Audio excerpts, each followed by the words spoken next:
Okay. Go ahead. We're back. We're talking about Kanye West. I'm guessing he's going to steer this into anti-Semitism, and we're going to pivot from blacks to Jews. Go ahead.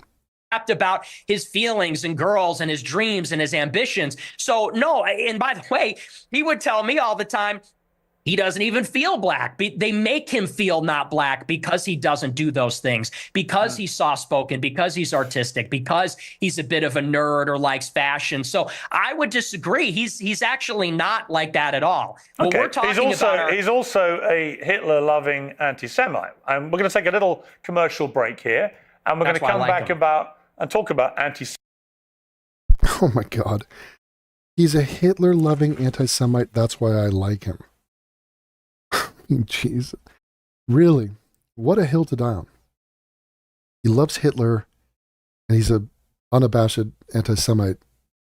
So, and you love Hitler, and you're an anti-Semite. So, but this is, let's hear what he has to say about it. Semitism and your views about Jewish people, and indeed what Yair said about the same subject matter.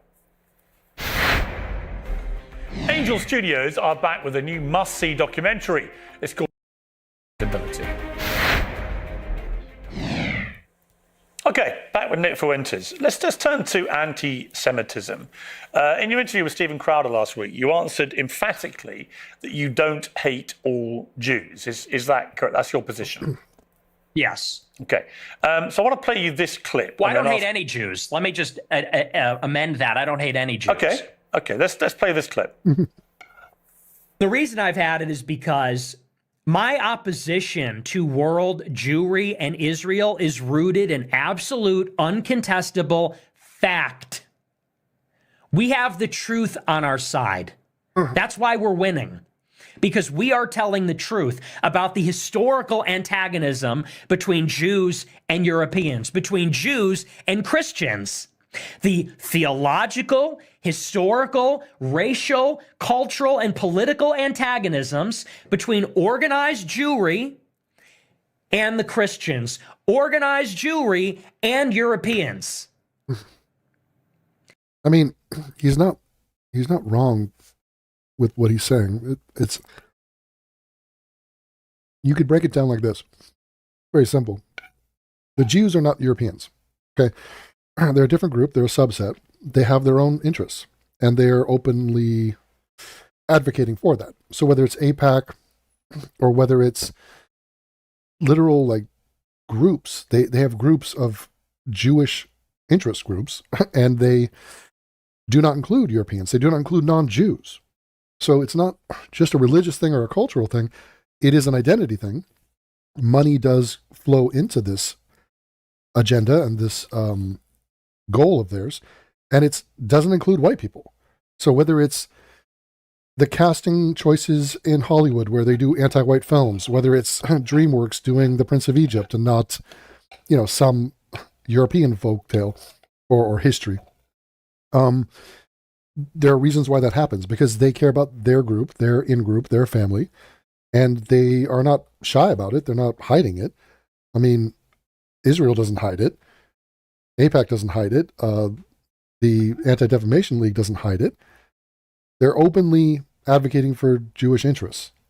And a lot of the times it comes at the cost and in antagonism, what he's saying, towards white people and their interests.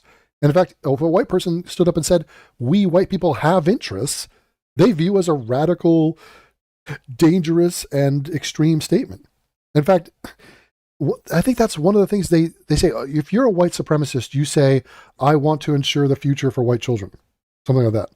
Like, I have interests in white people is essentially what they call a smoking gun gotcha for you're a horrible human being. Oh, by the way, I'd like to preserve and ensure the future for Jewish children or the state of Israel or my people. It's a massive, crazy double standard happening. So he hasn't said anything atrocious. I mean, aside from saying that he's an anti-Semite who supports Hitler. Well, let's hear where he stands on genocide or the Holocaust. I'm sure it'll be brought up. And the reason that we are winning that argument is because it's real. It's true. I can prove it. I can show you. I can name the names. I can show you the paper trail, the money. That is why we're winning. That is why all of this is raising the consciousness. When you say you have this opposition to world Jewry, I mean, it's one thing to criticize, for example, the Israeli government over what it's been doing in Gaza. I've done that myself. When you talk about world Jewry, I presume you're talking about the 15 million Jews in the world, and you are opposed to them. How does that square with your position that you don't hate any Jews? Well, do you take issue with my use of the term world Jewry? Well, what do you mean by that? Or do you take issue with it? Do you have a problem with that? Clarify what you mean by it. Well, it's funny you bring that up. The gaslighting's crazy because I use that expression on my show all the time. I say organized Jewry, world Jewry. And do you know that for like 30 years, the World Jewish Congress has an annual keynote called the State of World Jewry? Barry Weiss has given it. You can look it up. It's on YouTube. She gives the State of World Jewry address. But Nick, what do you mean by it? Well, here's what I would take from it, and here's what I think he takes issue with. It's Jewish identity.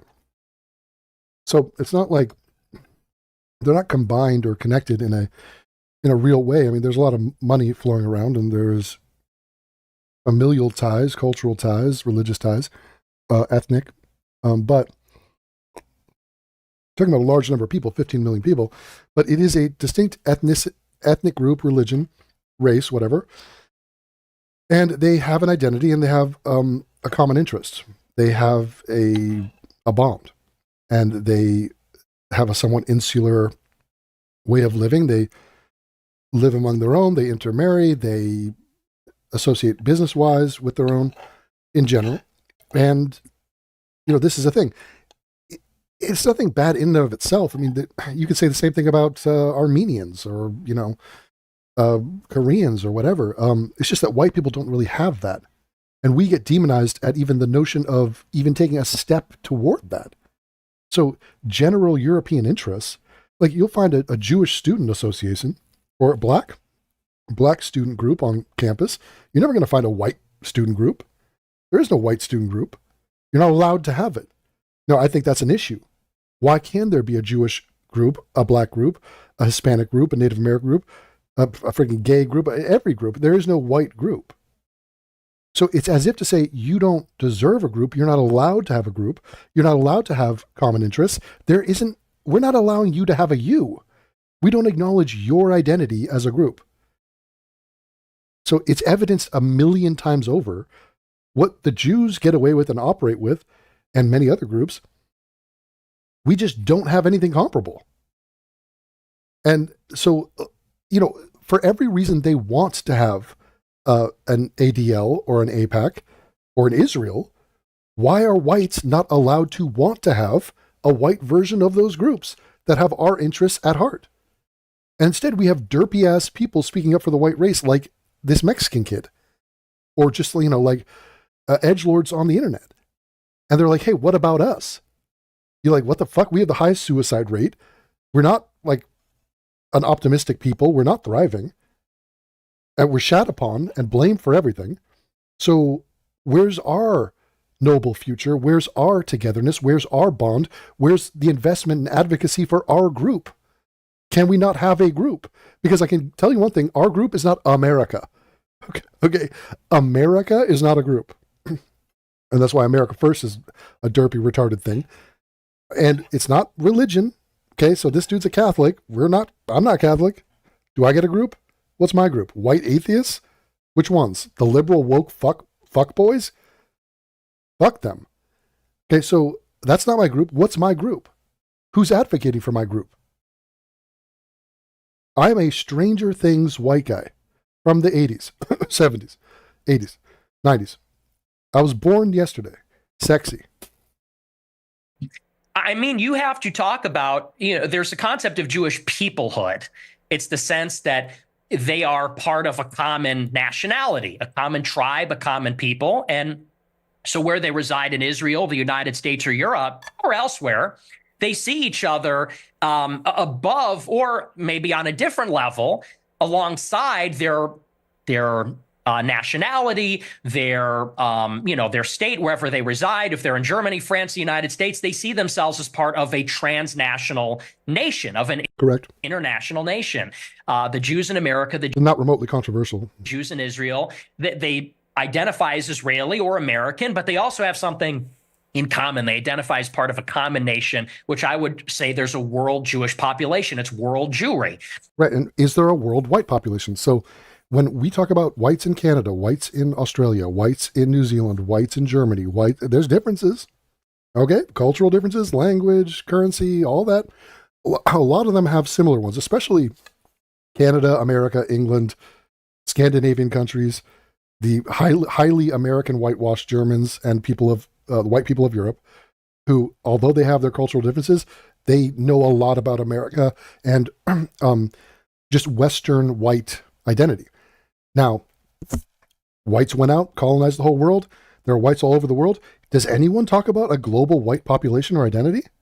Is there any advocacy group for that? Any money going to that? No, none whatsoever. So while the Jews can do this, or the Armenians or whoever else, and are celebrated for it, applauded for it, encouraged to do it, when white people seek to have a group that is greater than the sum of our parts, when we seek to have commonality with people that are literally our genetic descendants and external family, extended family, we are shat upon, and there's something wrong with us. Like, how dare you? You're nothing. You should be fractioned off and have little small, pockets of families. There should be no togetherness, no bond, no global anything. Fuck your global anything. You're a Nazi. The only white group that we know of that had a shared white identity had, killed 6 million people, or way more than that in the war, and are just the most evil people of all time. So you're not allowed to have an identity. So you just be happy. Whites in Australia, you're just Australian. And whites in Sweden, you're Swedish. And also fuck your culture. And, bend the knee to the Somali who's raping your daughter down the street. And, whites, don't speak about your whiteness if it's not to shame your whiteness, to hate your whiteness. This is a message taught over and over and over again. And it's like, it didn't work with men. Hey, men, you should hate that you're a man. Hate masculinity. And men are like, I kind of like myself and I'm not anti-man, so go fuck yourself. And now you're seeing it with white people. We kind of like ourselves. We're not unhappy that we're white. We're happy that we're white. We should have every reason to be happy that we're white. Look at our accomplishments, look at the greatness, and look at this pride in oneself, the just basic human dignity of being happy with who you are. Why on earth should we not be granted every fucking right of identity that any other group has? And that's what is slowly but surely being suggested to the masses through the internet in its weird, idiosyncratic way. And boomers like Piers are just not here for it, are not having it, and don't even see or recognize the double standard.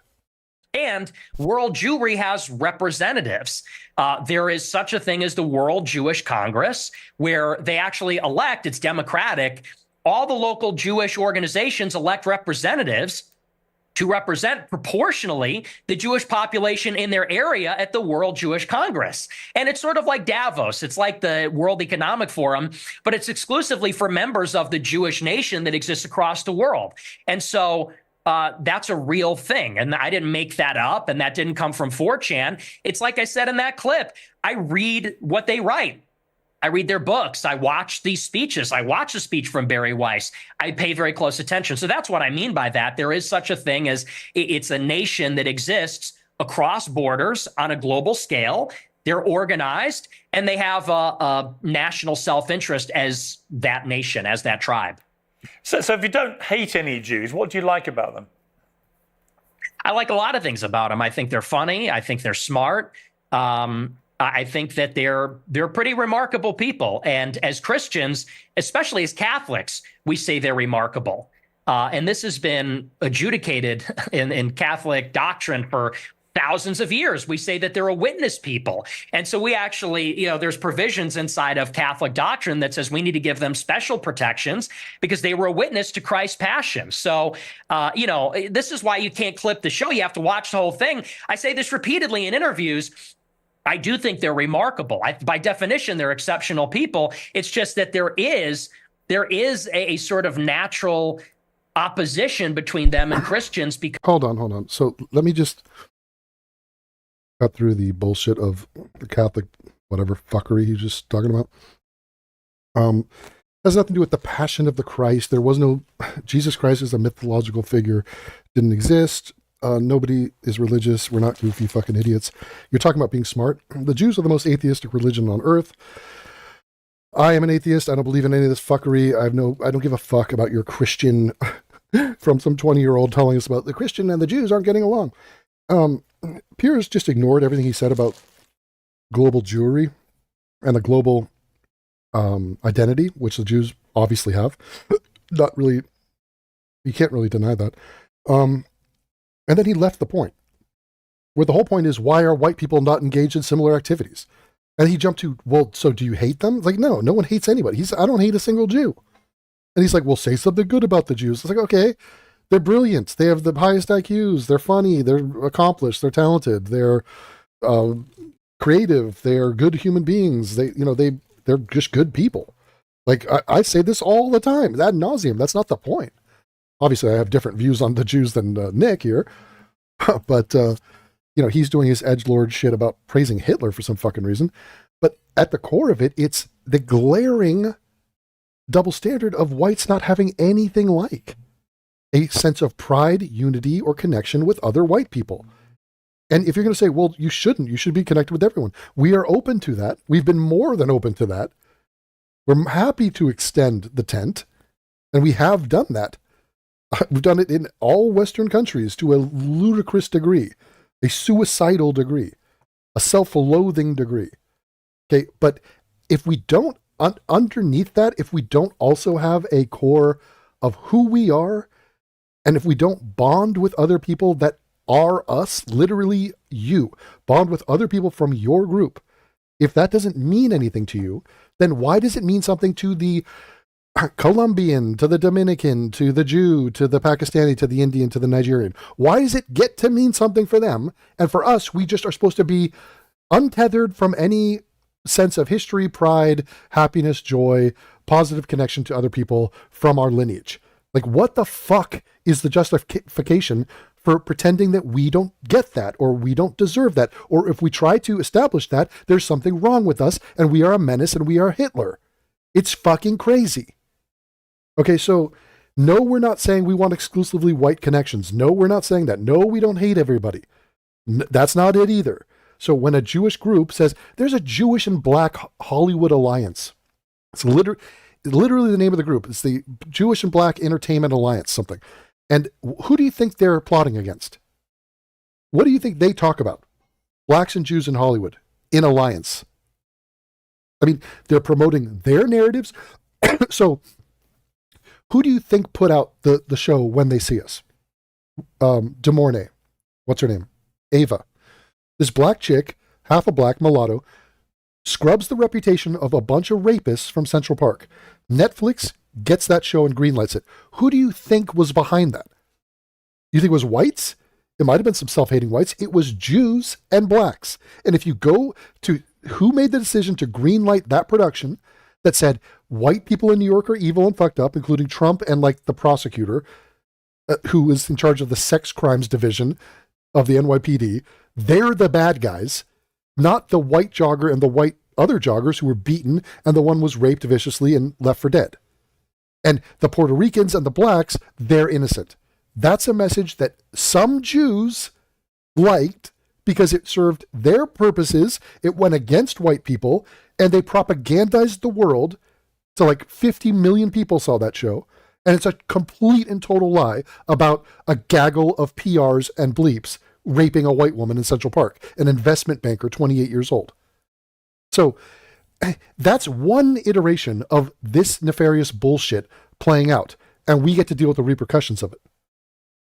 And so it's about fucking time that some white people grew a spine and a backbone, realized that you've been taking a freaking catnap atop the shoulders of giant white men who came here, colonized the goddamn earth, pioneered the whole fucking Western world, and built up modern life for you to enjoy. Okay, so how dare you sit there and turn your back and piss on them and the honor and the memory of all of that and say, fuck all this, we're nothing. And we don't deserve anything, and we will not live in accordance with integrity to our past and to those people who provided all this for us. It's fucking crazy. I won't have it. Because of the theology. We believe that Christ is the Messiah. What the fuck are you babbling about, you Goomba? You stupid bitch. Christ is the Messiah. Christ doesn't exist. There's no such thing as a Messiah.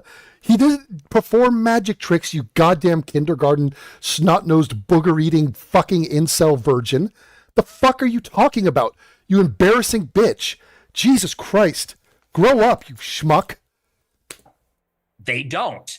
They have been a minority in Christian lands for thousands of years, and they have been pushed around and expelled, and they've been persecuted and segregated. And that's why there's a lot of paranoia. There's a lot of distrust. There's maybe some sense of chauvinism among Jewish people.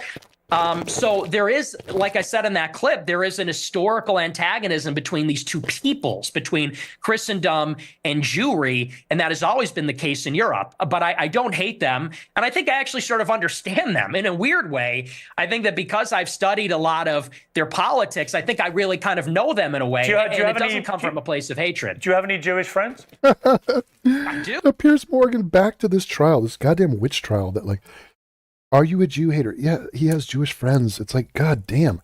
It's as if he doesn't hear a single thing he said. It's like, I understand them. I know them. They have a complex because they've been persecuted. They've been almost wiped out. He didn't mention that part. But they've been expelled. So they're a minority. They're an underdog. They need to huddle together. I mean, they're outnumbered. And so it's like, if they get a group, we get a group too. Okay? You believe in equality, right? That's equality. I have many, yes. But that's weird because you said this. Jews and Christians have never been friends, ever. Not since Jesus Christ fought with... Okay, he's talking about large groups. He's talking about in general, broad strokes. Not talking about, you could have individual friends. I don't agree with his point. I mean, Jews and Christians have been friends. The Pharisees. Have we ever been friends? Not since Saul was leading the charge persecuting the Christians. Not since the Roman Empire, not since the Middle Ages. Never. We've never been friends. We've never been allies. We've always been set against each other, actually. And even here in the United States, it was communist Jews who were the architects of both communism and the civil rights laws that are dispossessing white Christians of their land and civilization. Well, you could also say a lot of religious groups have never been friends with a lot of other religious groups. The Muslims have never been friends with anybody. They conquer. They're not friends with the Hindus. They're not friends with the Christians. That was the Crusades. That was, many battlefronts of conflict between these two groups. So it's just like to say one tribe is not honky-dory with every other tribe. So it's not really even a Jew-Christian thing. I mean, you could really make this case for almost any two groups trying to coexist. The Jews and Christians have never been friends ever, except for you and your Jewish friends. Yeah, and the Polish and the Russians have never been friends, and the Germanic people have never been friends with the Roman people, and the Druids were not friends with the Franks, and the Vikings were not friends with the Irish. Like, yeah, every group has issues with every other group. This is not like a new thing, Piers. Jesus. Yeah, so easy. As peoples, as nations. Got it. Not saying every individual Christian, and of course there are a couple of good ones, Piers. Been Christians and there have been Christian converts to Judaism, Jewish converts to Christian. You're nodding your head, but you're asking this. I'm saying as peoples, they've never been aligned. As a Roman, I'm a Catholic like you, and I have many Jews. Oh God, they're two Catholics. Holy God, unironic. Wow. Friends, I'm just trying to compute what you're trying to say, which is Jews and Christians have never been friends ever. And I'm like, well, you have Jewish friends. I have Jewish friends. We're both Catholics. Therefore, we're Christians. Piers, do you understand English or like reading comprehension? He's talking about in general, big picture over historical viewpoint. Okay. He's like, the Nazis and the Jews, did they get along? No, they didn't get along. Really? Then why was it that Anne Frank's father was good friends with his German buddies in World War One? Oh God. Yeah. Okay. Both things are true, Piers. Doesn't really quite add up. He really is dumb. He's like a not bright guy. Well, like I said, as peoples, there has been an historical antagonism as peoples. And you could even say the same about blacks in the United States. Of course, there were black and white people that were friendly with each other, but in many ways, they were set against each other as groups. Yeah, the Nat Turner, who had a slave revolt, he was fond of his slave master that he got traded to. He was a free agent. He got traded, and his slave owner treated him nice, was a family guy, gave him respect. I mean, given the conditions of the time, he was a good man treating his slave in a good way. Compared to other slave owners. I mean, compared to many other way worse situations. And this is in Nat Turner's own words. He said that. That was his assessment of the guy. And he killed him. He killed him. So I was like, oh, okay. And I think that's easy enough to understand. The reason that many people think you're anti-Semitic is that you have regularly downplayed the Holocaust. And here we go. Now this should be interesting. I don't know why Nick dies on this hill. Like, I don't know why. I literally don't. Everything he's saying is much more relevant and pertinent because he just went on this rant of the facts are on my side, truth is on my side. Like, there is such a thing as a global Jewish identity. There is, like, obviously. There's a thing of Armenian identity, the diaspora. I mean, it's like, who is denying this? So then why be ahistorical or be like such a moron on the Holocaust? Just acknowledge the fucking Holocaust, acknowledge the number of deaths. And if you wanted to get into some derpy, ominous, and super sus conversation about how we got to 6 million, in good faith, that is an interesting topic. But big picture on that topic, it is multiple millions of people that were executed, either through disease, starvation, neglect, or gassing, or shooting. So, are we splitting hairs here? I mean, if I granted you a 2 million wide berth and say it's between 5 and 7, I mean, what is the difference? And obviously, the reason people try to diminish that number is because they just want to say, fuck the Jews. I don't want them to have anything to guilt us over. And also, I'm just being callously disrespectful to the mass slaughter of Jewish people. I mean, it's unbelievable. In particular, the number of Jewish people who were murdered by the Nazis. And by the way, all these people who are like, they couldn't have burned that many bodies in the time given. They didn't gas all the Jews. Jesus Christ. Anne Frank and her sister died from disease. It was just, they had no health care. They were just being worked to death. The conditions, the winters, the typhus, all this shit. They were just getting slaughtered in that fashion. So they didn't need to burn them all. There's a million different ways to kill people. And it's like, they're crunching these numbers and it's like, you guys are retarded. You realize that, right? You believe no more than several 100,000. Oh my God. That's crazy. That is fucking crazy. If he stands behind that, wow. The Holocaust Museum in Budapest will tell you that they have names and records of at least 500,000 Jews from that one place, from Hungary and Budapest, a huge Jewish capital at the time. Large synagogues remain. But they shipped out a bunch of them in 1944 and were like, fuck these Jews. This shit's, going down. So, I mean, already alone from one freaking city, you're completely off. Kills. And I want to play. And what do you think the Russian Jews, Fiddler on the Roof, shout out, or the Polish Jews, I mean, the German Jews, I mean, Anne Frank, the Dutch Jews, what are this clip? Come on, man. People talk about, well, what about the gas chambers? Well, to the extent that that's real, I find that hard to believe. What? But to the extent that's real, there have been atrocities committed. This is retarded. They went in and filmed all the concentration camps and documented it rigorously because they wanted the world to never forget what these people did. I mean, they went out of their way to do that to avoid this very situation. And now he's like, there have been other atrocities, okay? And genocides committed. Not to the scale of this. There has not been genocides committed. And so what if there's other atrocities? So what? Yeah, there have been. In Africa, the Jews celebrate they celebrate Passover. The whole thing's kind of fictional, but I mean, they're celebrating a genocide? Yes. Rwanda, there's other ones far less in scale. What about it? Who cares about the Holocaust because there's other bad shit that's happened in the world? What? First of all, this is recent history.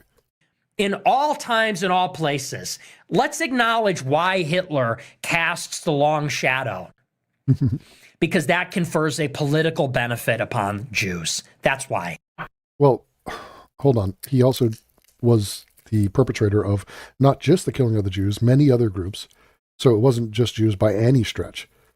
It was the gays, the disabled, oh God, there's a ton of the gypsies, the intellectuals, any non-Aryan group. I mean, he was killing every fucking body. So why does he catch the long shadow? Partly because the aforementioned success of Jews in society, having money, in Hollywood, in media. Guess who's writing the books? Guess who's producing the movies? If you don't have a Steven Spielberg, and you don't have the money, and you don't have the studios backed by other Jews, Schindler's List is not being made. Prince of Egypt not being made. So if Armenians had the same amount of political capital or money that the Jews have, we would have a blockbuster movie about the Armenian genocide. We don't. 3 multimillionaire Armenians got together and created DreamWorks, and guess what? They're making a story about the origin of Armenia. That didn't happen. It does with the Jews. Also, it's a lot of people, and it's the biggest event in modern human history by a country mile. So it's not like it's hard to figure out why Hitler or the Holocaust is in our living memory. It doesn't really sound correct to me. Wait a second. It takes 1 hour to cook a batch of cookies, and you have 15 ovens, probably in 4 different kitchens, right? Doing 24 hours a day, every day for 5 years. And these morons think that you get to 6 million by killing them all in ovens. Like, no one is saying that. How long would it take you to make 6 million? I don't know. It certainly wouldn't be 5 years, right? The math doesn't seem to add up there. You think that's funny? It's funny. It's amusing what you're doing because, that one was a joke. But do you want to talk seriously about the Holocaust? I do, actually. I do, because I just find it extraordinary that you would think the Holocaust could ever be something that we could joke about. Why? Too soon? No, you know what it is, though? Too soon. Too soon. He is joking, not about the Holocaust. He's joking about your gatekeeping about joking about the Holocaust. It's a subtle difference, but it actually is the case. He doesn't find the Holocaust funny. He finds your rule that you have self-imposed put down on the table to say you're not allowed to joke about the Holocaust or be irreverent about it. Is it too soon to make jokes? How many people do you think died in the Holocaust? How many Jewish people? I'm actually fascinated to see what he'll say here. I would imagine he'll say it doesn't matter. Piers will press him on it, and he'll say, I don't know, can he really say a few 100,000? I mean... I don't know. I'm thinking maybe 7 million. What? He went above the number. See, I mean... So he doesn't want to die on this hill, and it's just, the whole thing's a joke. 7 million. I mean, again, these numbers are hard to determine. It's hard to determine the number of killed in the Armenian genocide. Most of those people died of starvation and from exhaustion and from the elements. I mean, it wasn't that they killed 1.5 million. So the Turks will be like, we didn't kill 1.5 million. But it's like, but you did. What you did, your actions led to their deaths. And so these concentration camps and the conditions were such that you are responsible for them succumbing to mortality. Like, you killed them. What's the number? 6 million, something like that? So he has decided to give the normal answer here. So you 8 million? You concede that 6 million Jews died in the Holocaust? Possibly more. Possibly. Now he's playing, he's taking away. See, Piers is such a basic bitch. He's like, I can defeat a guy in an argument if he says that there weren't 6 million people that died.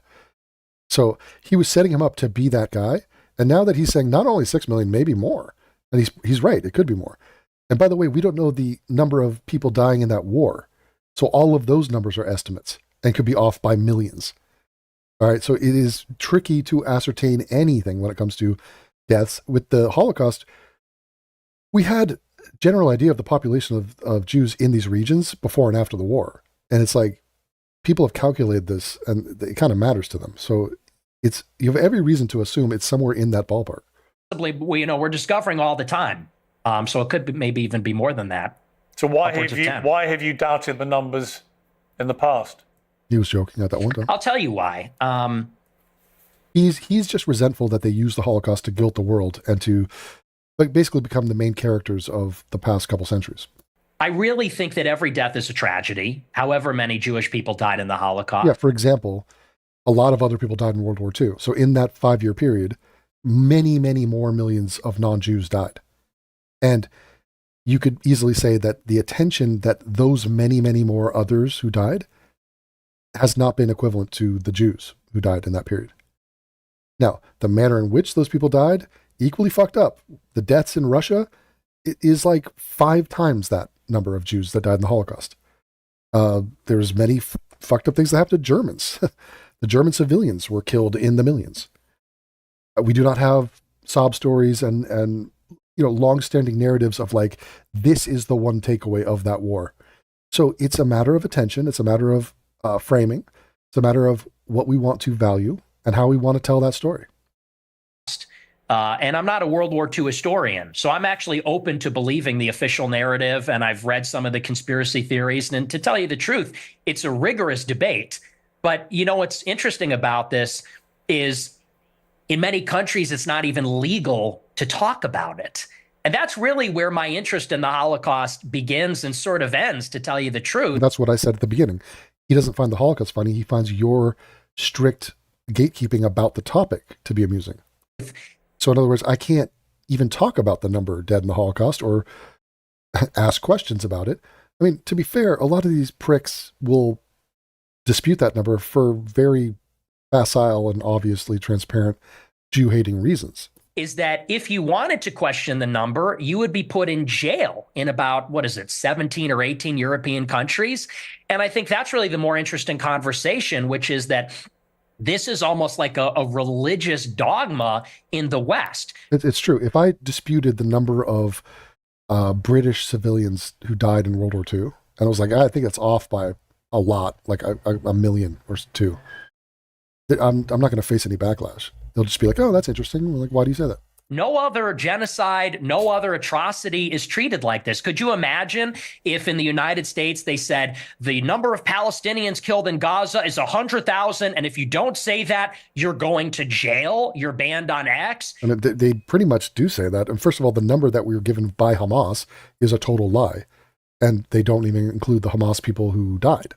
So they're lying completely about the number dead there. You can't have a job. That's the part that's totally insane. And a lot of people, they can't even make up their minds. I think it's actually done a disservice. If your goal, and I'm not saying you as Piers Morgan, but if your goal, if you're an advocate for awareness about this, if your goal is to convince everybody that this is the way the Holocaust happened, I think the last thing you'd want to do is say that everyone that disagrees is in jail and is banned and you're not allowed to say it. So there's really been no open debate about the subject since the scholarship started to be produced about 60 years ago. But there is no debate to be had about the number of people who were murdered. Even the Nazis in the trials after the war confirmed the numbers. The amount of documentation that was recovered, notwithstanding the attempts by the Nazis to destroy it, the amount of... Piers, he already conceded that it's probably the number that they suggest. He already said, I'm not a World War II historian. Yes, there are numbers. Nuremberg didn't figure this out. So, and there is a movie coming about Nuremberg, but it's not the point. It's the attention point. It's the power tripping that's going on. Many more millions of people died in World War II. And yet the Holocaust and the manner in which the Jews particularly, not the gypsies and all the other groups that were killed. So the Nazis killed a lot of people, but the Jews have a much better PR team who have way more power. And guess what? They're hitting the button of let's talk about the Holocaust more. Not to say it wasn't obviously horrific. It has been well documented, the horrors of that event. There are many, many other horrific things that happened. Okay, the firebombing of Tokyo, the bombing of Dresden, Hamburg, war crimes galore, everything that went on in Russia. Over 20 million dead in Russia. I mean, so should a Russian care more about the Jews and the Holocaust or the 20 million dead Russians? Should they make a movie about that?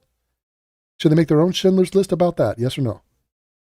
So again, it comes back to, what is your interest? What is your interest group? Your identity. The Jews have it such that they are going to shout about the Holocaust for here until the end of time. Guess what the Armenians want to talk about? The Armenian genocide. Guess what white people want to talk about? Anything but being shamed and blamed for shit we had nothing to do with. We are not the Turks. We're not the Young Turks. We are not the Nazis. We're the guys that beat the Nazis. So go fuck yourself. Okay? A lot of bad shit happened. Millions of white people were killed. They have the nerve to say stupid shit like Hitler was a white supremacist. He killed dozens upon dozens of white people. Millions of white people. Not just dozens of white people. He killed dozens of millions of white people. And you're still going to call him a white supremacist and pin this on his whiteness? Are you fucking serious? I mean, it's crazy. Documentation that was saved and preserved and used for trials. See that? So you know what's funny? Piers came into this segment ready with this kind of stat and ready with this line of attack where he's like, here's why we know it's 6 million. Nick already said it could be 7 or 8 million. And he's like totally happy, whatever the experts say. He's already acknowledged it. And yet Piers can't beat that guy in a debate. He can beat a guy who says it wasn't anywhere close to 6 million. So Piers is going through this argument, this bullshit, pre-planned bullshit, even though it's not relevant at all. This has nothing to do with anything, Piers. He's conceded the point. Historical record is unprecedented in the history of mass slaughter of human beings. We have a very he's nodding in agreement to you, Piers. Clear idea of how many people were gassed to death in the gas chamber. And by the way, Mr. I'm so right because I get the numbers right about dead bodies. You're the guy who is a puppet for Hamas, who says whatever Hamas number they churn out. A fucking terrorist group and a propaganda wing of a terrorist group, and you just go, that's the real number. It's not the real number, Piers. You're not better than anybody. Shut up. We have a very clear idea of how many were starved to death, were kept in ghettos, died of disease, of forced labor, of death marches. We know how many Jews were slaughtered. Piers, you were ready for him to say, I don't think it was 6 million, weren't you? Too bad he didn't say that. It's at least 6 million.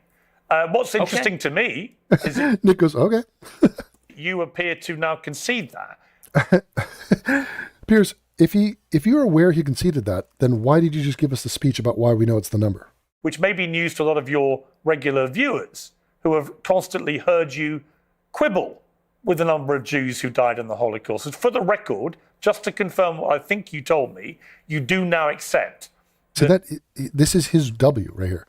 He's like, you said it was 6 million, 7 or 8 maybe, so I win. And despite Nick going on saying all sorts of more interesting things about, banning the discussion or the debate about the number in multiple countries in Europe, and that's what he's far more interested in is the wake of the sort of tyrannical rules and the way we talk about or envision the Holocaust and the attention it gets. He ignored all of that. He's like, so wait a minute, you do say it's 6 million? At least 6 million Jews were killed in the Holocaust. Well, no, I said it could even be higher than that. It could be higher. That is I think true. It's at least. But you accept at least. It is at least. Oh, it's at least 6 million. Okay. So I guess conversation over. Could be 100 times people more are going than to be that. okay. Here's also, before you went to break, he said he loves Hitler, or he loves Kanye because Kanye loves Hitler and is an anti-Semite. You might want to delve into that. The people are going to be. Let me respond to the rest of your question. Sure. What you're saying, I understand where you're coming from when you say it has been documented and there are confessions and so on. Let that speak for itself. But you don't see, your show is called Piers Morgan Uncensored. Yep. But the United Kingdom is censored and Europe is censored. And if you talk about these things, you will be put in jail in many countries. And I think that's where. And it's not like that for any other thing. There's no other topic. Again, there's huge debate over the amount of Russians killed. You go look on Wikipedia. It'll be like anywhere between 20 and 35 million. Like, it's just like, what? What is the margin of error for this calculation? Like, what? But what exists in the aftermath of it all is this new world order where on this topic you can't say anything about this. If you do, you will face punishment and you will be labeled. And even if you hint that you're skeptical about any aspect of this, he is saying, why is that the case? How is it that the powers of be have infiltrated our societies? And it's not just all Jews, it's people that are, controlled by this way of thinking. And it's such a bad precedent. It's like, well, what else are we going to do this with? The number of dead with COVID. And he brought up the point, the number of dead in Palestine. Like, is that a arrestable offense if I disagree with Hamas's number? A lot of people start to say, well, if the truth is so clear and if there's such overwhelming evidence, why do you need to throw people in jail for disagreeing? And you yourself said, well, there is no debate. I think everything is debatable. I think everything at least should be debated. And if the evidence is very one-sided, let the evidence speak. Don't throw people in jail. So do you think that Holocaust denial laws should be overturned? That's interesting. Turn it back on him. And get to the heart of what you're interested in. So this is a perfect example of this. I think it's genius what Nick did there by saying, no, I don't think it was 6 million. I think it could be 7 or 8. Because his point, if he said, no, it could be 5 or 4, then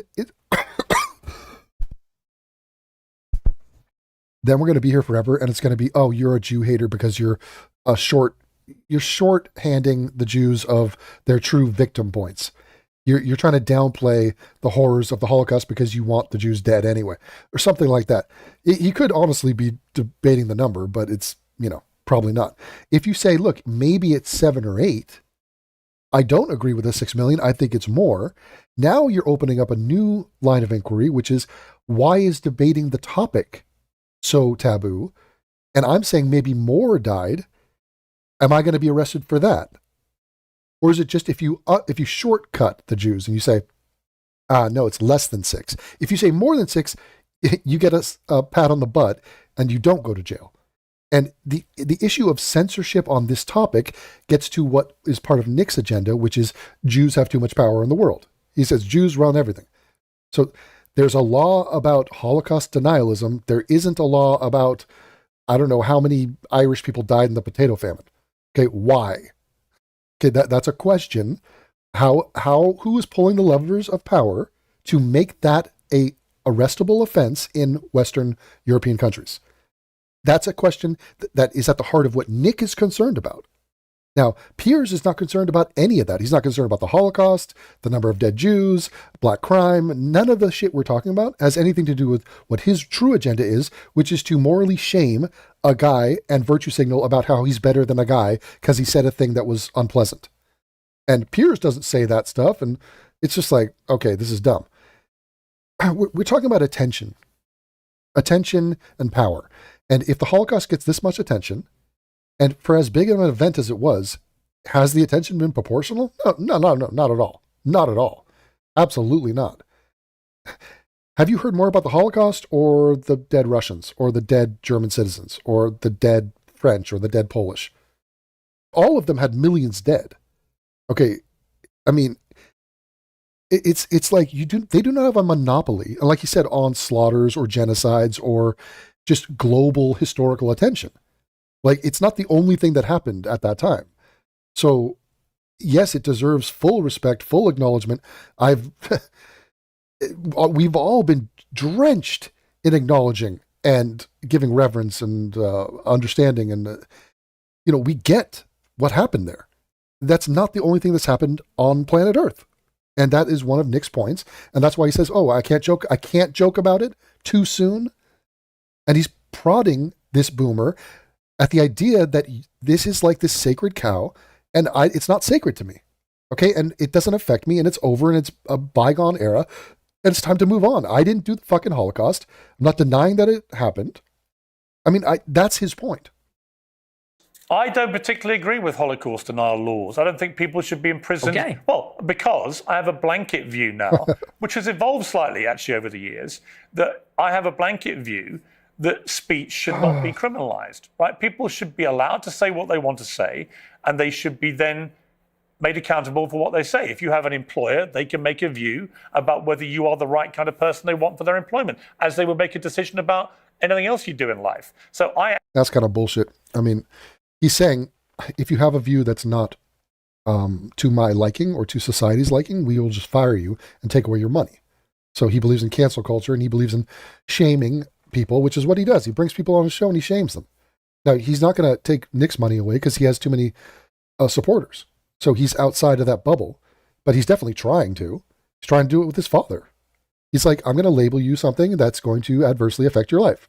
So if you might not believe in censorship per se to have a law, we're not going to arrest you for it, but we are going to ruin your life and take away all your money. And that, in his mind, is like karmic justice for having an opinion that differs from his. It's kind of bullshit. I actually believe that speech should never be criminalized, is my personal view. Yeah, but you're going to punish them. So if you speak in a way that you are not happy with, you believe in and will push for the person to be severely punished in a punitive fashion. So it's even worse than having a law against something. You believe in taking part in the practice of punishing people for wrong speech. I understand why in places like Germany, they have strong laws about it because the Germans are fucked and guilt-ridden and are completely dumbfounded and a bewildered people. Trust me, they've lost touch with any sort of great identity that they once had. Want to move on from what they believe was the most shameful moment in their history. I understand. Oh, please. And this makes me want to do my story on Namibia, which is their first genocide that they did in the early 20th century in Namibia, where they killed a couple 100,000 of some tribes down there, not for nothing, though, not for no reason. Well, there was a reason. Those people were not innocent doves, but they have been paying reparation for what they did to the Namibians, and those people have their hands out and are looking for a payday. You know, all the people today, they have nothing to do with it, but they're like, give me money, like, gimme. Understand that. Do I want that in my country? No. Am I Your country doesn't have free speech, Piers. appalled by what has been going on with free speech in United Kingdom in the You don't have it.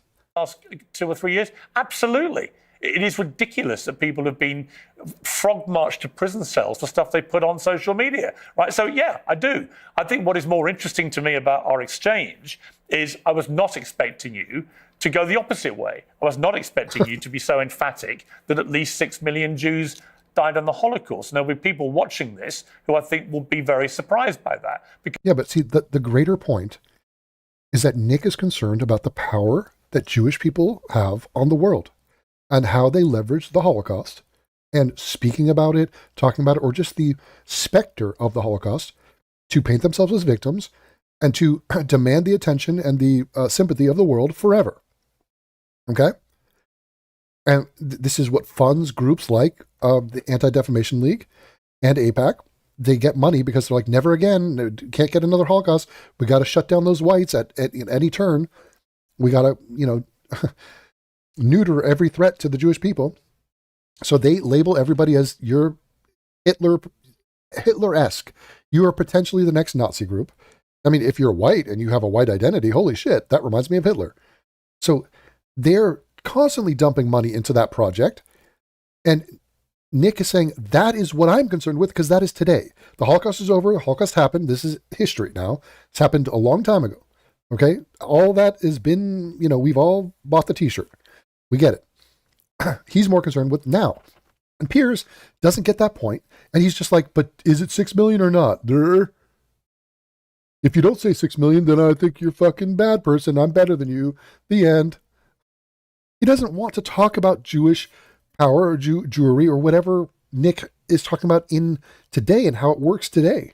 Because you have built a reputation for being, if not a Holocaust denier, then somebody constantly questioning in a downward way the number of Jews who were murdered. That doesn't appear to be what your position is now. No, and here's what I would like to see for my entire career. When I started my show, it started with a good faith inquiry where I was questioning a lot of these narratives. And I said, what is the answer on the other side? But what I found is that the answer was criminalized. So when you would talk about anything regarding Jews, Israel, the Holocaust, you could be in favor of the official narrative on those things. If you went against, you were banned, censored, and in some countries jailed. And so I actually haven't made up my mind on that because that's not really a matter of interest to me. And there's a lot of analysis and scholarship on both sides of the issue. And I've read both sides of the issue. That's bullshit. It's acting like it's a 50-50 or there's credibility on the other side. What is the other side?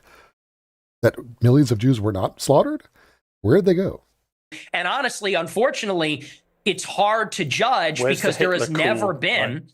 There's never been a debate on it. And there's never been a debate because of the stigma, because of the censorship. And I think that leads a lot of people to say, well, what do they have to hide? Because you can say on your show, well, I'm personally against Holocaust denial laws, yet they still persist and the social consequences still persist. And I think that that is the anomaly. And people have to wonder, okay, why is it that way? And what I said in that clip is the reason the Holocaust casts a long shadow is because it confers a political benefit upon organized Jewry. That is what they always fall back on. They cannot be criticized. They cannot be named. They cannot be talked about, lest there be another Holocaust. And no other tragedy is treated that way. And no other ethnic group has a get out of jail free card. Just play that. Anti-Semitism and Holocaust. You can do whatever you want and defend all your actions. And I would say there's a big similarity between blacks and slavery. And if you criticize black people, they'll pull out the slavery card. Be like, we are the victims. Historically, big picture. You know, Cenk said, violence, when it comes to violence, violence happened to them, not by them. To them, not by them. As in, once you're black, if you can just play that slavery narrative card, you can just literally get away with anything. And you'll always get the sympathy of the audience because everyone's guilt and is like, well, I was against slavery. That sounded bad. I am against the Holocaust.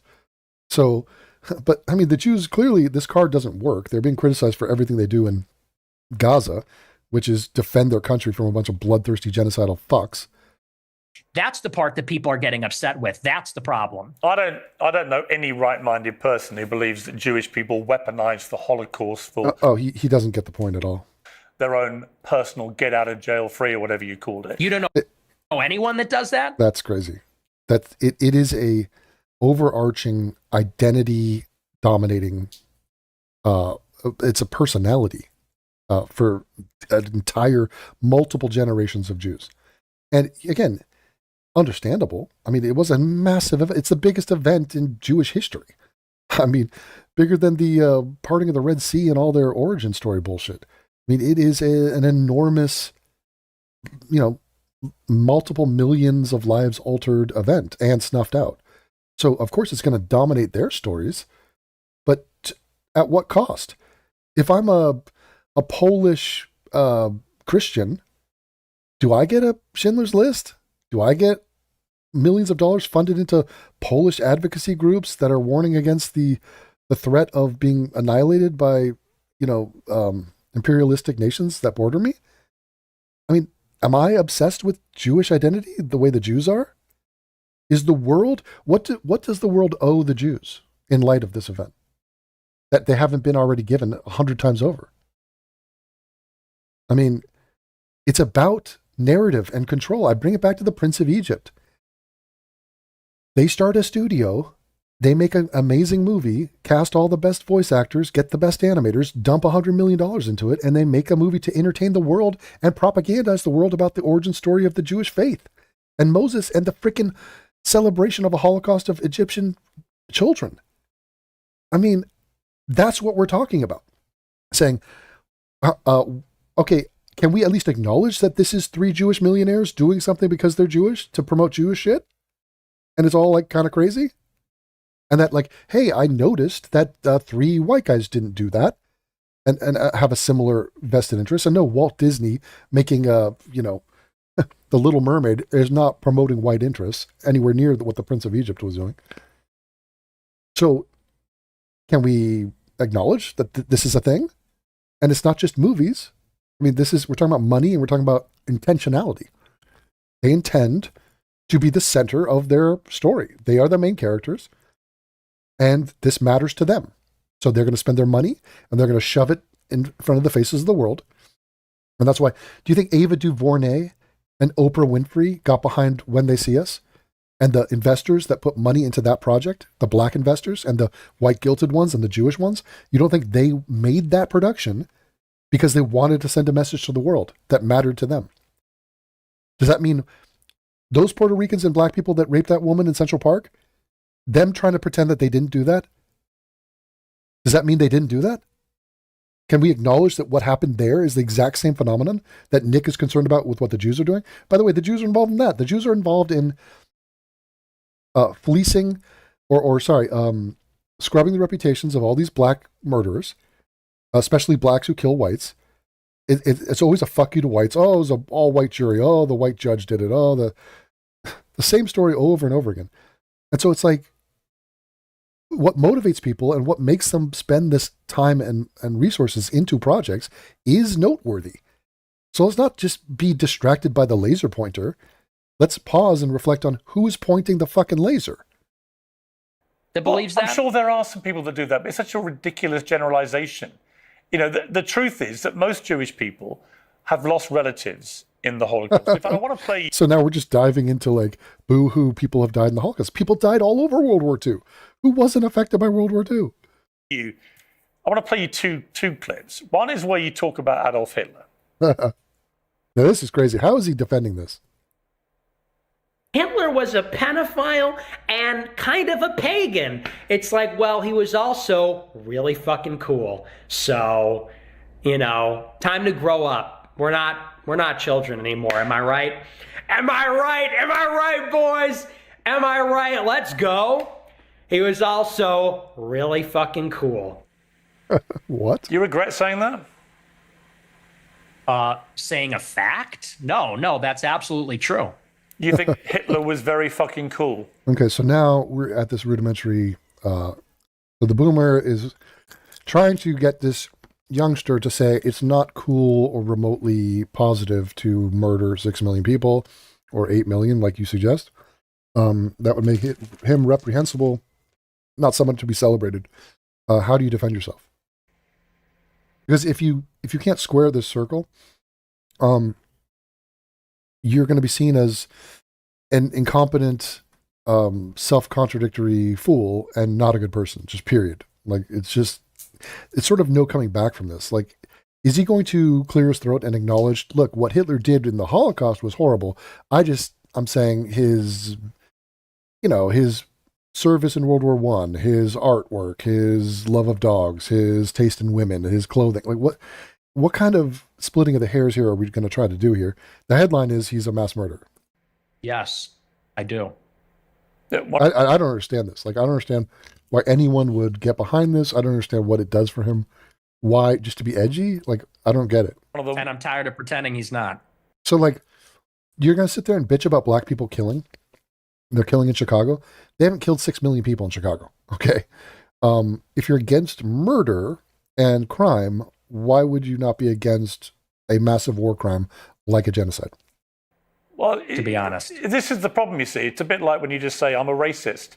You're a racist who thinks Hitler's cool, but you're not anti-Semitic.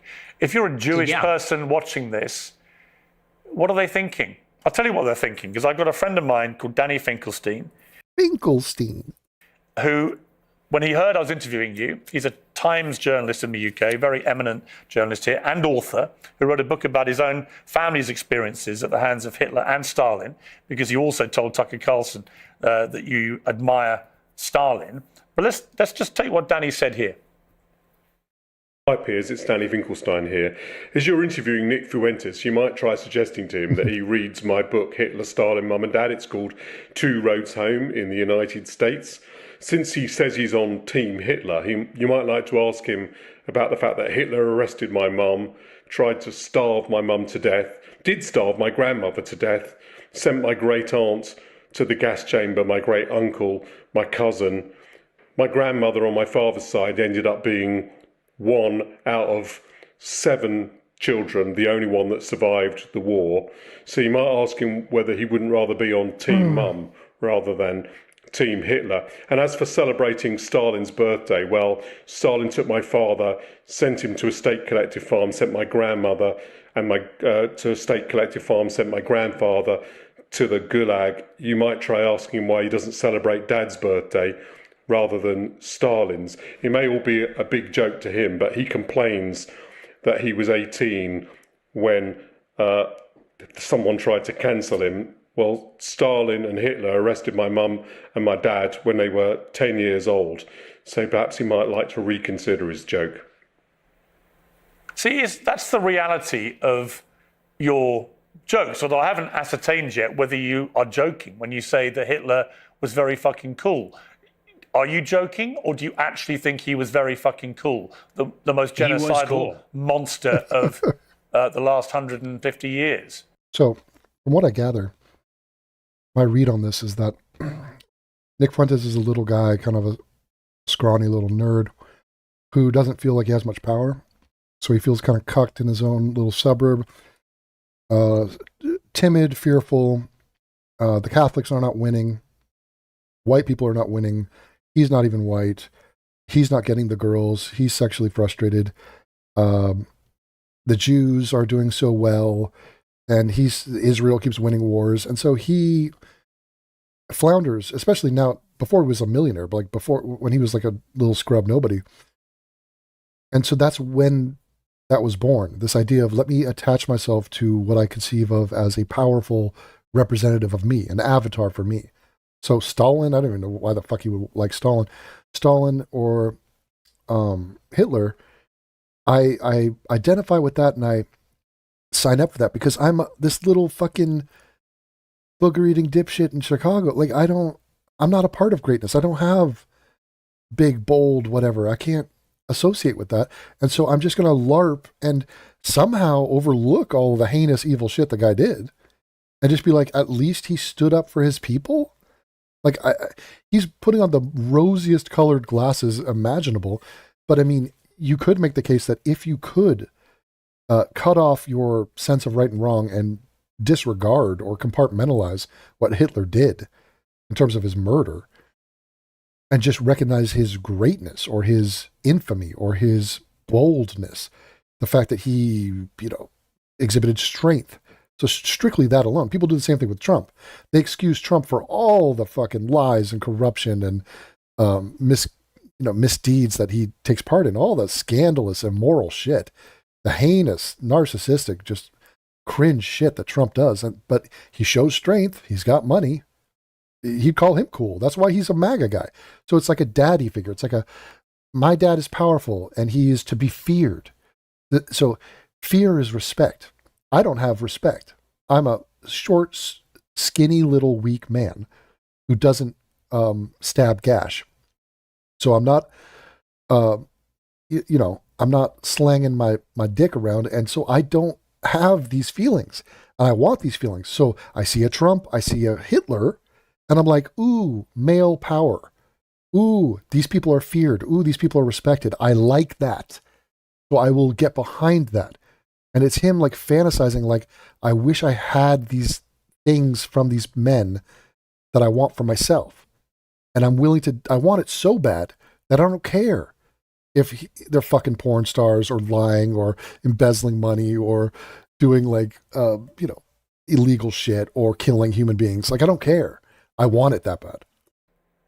Yeah, the thing is, my generation, we're just done with the pearl clutching. Yeah, you might be, but then your generation hasn't gone through what Danny Finkelstein's family went through. So maybe the pearl clutching has a way to go for families whose... So once again, he's not saying that he likes Hitler or thinks he's cool for the sake of it. It's more to throw an FU to the pearl clutching.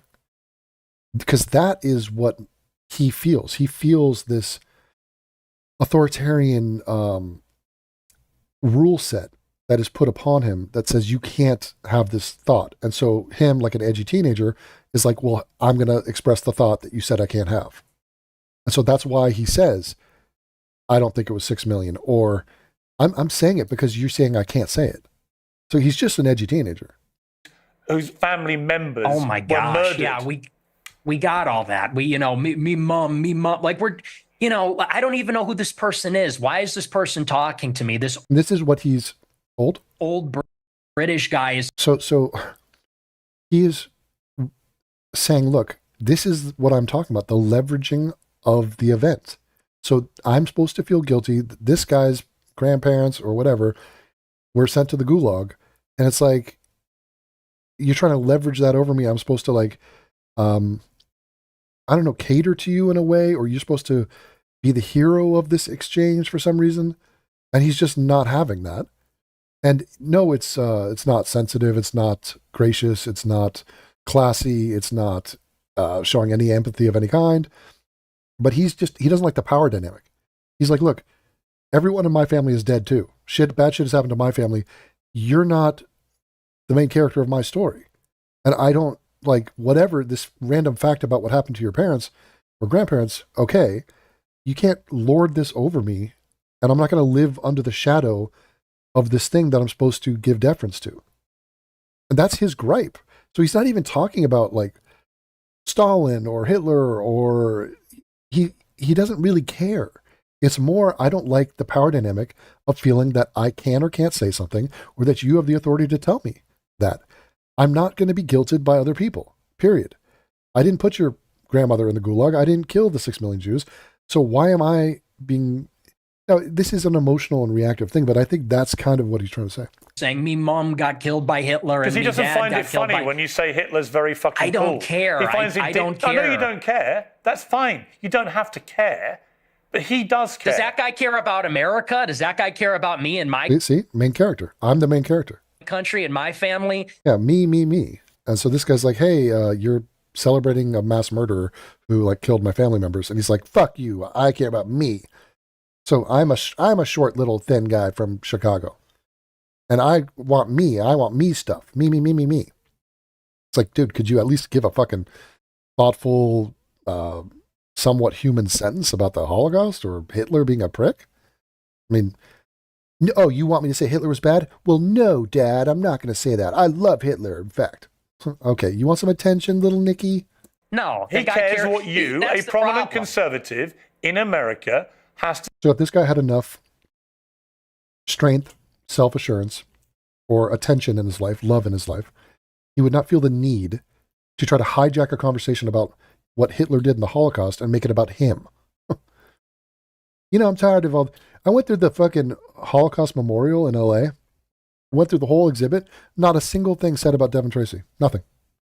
And I'm like, what the fuck? What does that have to do with me? Enough of this fucking Holocaust. God, let's get back to me. say about Adolf Hitler. Now, what do you mean by Hitler is very fucking cool? Because I think he's very fucking a monster. Okay. And that's a clip. I think he's very fucking a monster. I think you meant monstrous, but very fucking a monster. Yeah? Do you hear yourself? And so Nick is now poking fun at the pomposity of this virtue signal of just, you know, coming out and just, it's like we're NPCs, just like Hitler bad. I mean, it is a very boring and like low level thing to say. It goes without saying, in fact. So Nick is having a conversation about, here's your cunt because you felt the need to say Hitler's a monster. And we're going to sit here and, you know, high five each other over condemning Hitler because that's what we're supposed to do. Nick is saying, this has been done a gazillion times. In my lifetime, in your lifetime, it's ad nauseum. And I'm tired of it. And it's not centering on America first. Nick is really Nick first. It's Nick first, America first. What has it done for me lately? I'm not going to sit here and condemn Hitler, not because in principle he's not worthy of condemnation. He is, very much so. But it's because I'm sick of this game. I'm sick of the dynamic that I'm supposed to get out here and with a dead-eyed face that you're pulling right now, Piers, say something as banal as Hitler was a monster and then expect me to say it back. And what, put on a cup of tea? Like, what have we done? What is happening? I mean, how boring to be like, do you think 6 million died in the Holocaust? Yes. Okay, cool. Glad we covered that. I mean, yeah, can we all grow up? I do. Can we all grow up? He murdered 12 million childish. people. He murdered 12 million people. 12 million? How'd it get to 12? You're counting every death in the war? Those are all murders? What is very fucking cool about that? Tell me. The edits, it's just cool. The uniforms, the parades, it's cool as a guy. You look. So he's saying, again, what I'm talking about. He's a dad figure. He shows strength. The parades, the popularity, he was just a ass kicker. Go out and do shit. At World War II. I mean, it's my friend Phil Anselmo, lead singer of Pantera. Half the shit I think that he does is arbitrary. Like the songs, the lyrics, the noise, it's all kind of just like rinse and repeat. It's, it's heavy metal, whatever. But people like the bravado. They like the personality of the guy. They like his strength. They like the way in which he sings, not what he's singing. It's how he sings. And so he's out there like expressing, showing power and showing artistry, but also showing strength. So it's just a display. It's a vulgar display of strength. And people like that. I like that fact that this dude is kicking ass. It's like you see a dunk, some dunk in a game. The guy who dunked on some other guy, his team could be down by 20 points. He lost the game. His team was sub 500. They didn't win anything. But in that moment, I like that moment. I like him dunking on a guy because I like witnessing ass kicking. Because I want to be an ass kicker. I want respect. I want fear. I want to be a go-getter, a doer. And so I want it so bad I'm willing to overlook the fact that guy's a fucking mass murderer. I mean, that's the part that a normal person would be like, dude, are you that pathetic? Like, you could have parades. Shohei Ohtani dresses well. Shohei Ohtani has parades. He makes people smile. He brings light and joy to the world. Why not have him as your role model, not fucking Hitler, you little gimp? Like, it's just dumb. And it's fascinating and it's interesting and it's compelling and it's cool. And, we're just tired of saying these kinds of things. We want to talk like real people and give our honest opinions. And then we literally get an old Jewish guy from England who's going to say, oh, that's not very funny, mate. Me mom. And it's like, shut up. Like, no one is in favor of genocide. So let's just get that out of the way. We're not in favor of a Holocaust or genocide. See, this is an interesting point because it's a pretty safe assumption to say that you cannot separate, or it's morally egregious to try to separate the fact that this guy's responsible for a genocide of human beings and you're sitting here complimenting him over his style. It's like me saying Jeffrey Dahmer was a good dresser. I liked his taste in music. I thought his glasses framed his face nicely. Like, what the fuck? Are you not going to condemn him for his serial murderers? I was like, no, I'm not going to do that because you want me to do that. I'm a rebellious teen and I have angst. So wait, you can't just condemn Jeffrey Dahmer? I'm not going to do it because I think the guy's cool and I think he was a good dancer. He would go to these black clubs. He was doing the Dougie. And, I thought he had a good sense of rhythm and he was bobbing his head. And there are positive aspects to Jeffrey Dahmer. Like, it's just a non-normal thing to say. And it's just a guy raging out and being rebellious to like, I don't want to do what you tell me to do. And if it's like when a kid learns the word shit as a toddler and the parents react and the kid goes shit and the parents go, oh my God, he said the word. And then the kid gets the message, I'm going to get attention if I say this word. That's what Fuentes is doing. If I say Hitler's cool, I get attention. I get on a huge ass broadcast. I get beamed out to millions of people and I make millions of dollars because I prodded the bear. I said the thing I'm not supposed to say. And then when he's pressed on it, he's like, I'm totally against genocide. I'm against it. Yeah, 8 million people died. It's not about that for me. For me, it's about, I want the attention to be on me. I am a narcissist. And I'm sick of saying things I'm supposed to say because you tell me I'm supposed to say it. You think if half your family had been wiped out by very fucking cool Hitler, you'd still think he was very fucking cool? Or would you think that actually... Yeah, and this guy, he is a baby and he's like a little putz. He's a punk. Like, if I started praising the guy that showed up to his doorstep trying to kill him, I was like, hey, I think that guy's cool, man. That guy was a real doer. I kind of am in awe of like how cool that guy was that came to your house to kill you. That shit gets real. Nick's like, no, that ain't funny. That guy was trying to kill me. Fuck that guy. So he is operating under a double standard. he doesn't care about that Englishman you brought on because that's not his friend. And that's not his family. So he doesn't care. It doesn't promote Nick or what Nick wants. But if we were to start joking, play the tape of the guy that came to kill him, and let's joke about how cool that guy was dressed. Let's see how Nick reacts. The edginess is gone. Okay, that's when we take away his allowance.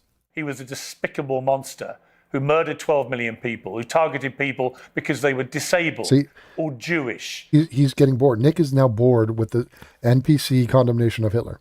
Or Romany Gypsy, or whatever it may be. And that he systematically destroyed people, incinerated them in gas chambers. Do you think that you would find it very fucking cool if your family had been through that? Or do you think you would find it very fucking disgusting? And perhaps moderate the number of times you laugh about it, or want to joke about it, or want to abuse someone like Danny Finkelstein, who's written... Yeah, I mean, it's just true. Like, this is a punk kid who is just such a cunty little cock that he's like, if somebody came and murdered his parents and we were lighthearted about it, he would be horrified, obviously. Because, oh, well, now that's different. That affects me. All right, so, Nick, if someone rapes your sister, can we joke about it or too soon? Like, he doesn't connect the dots here.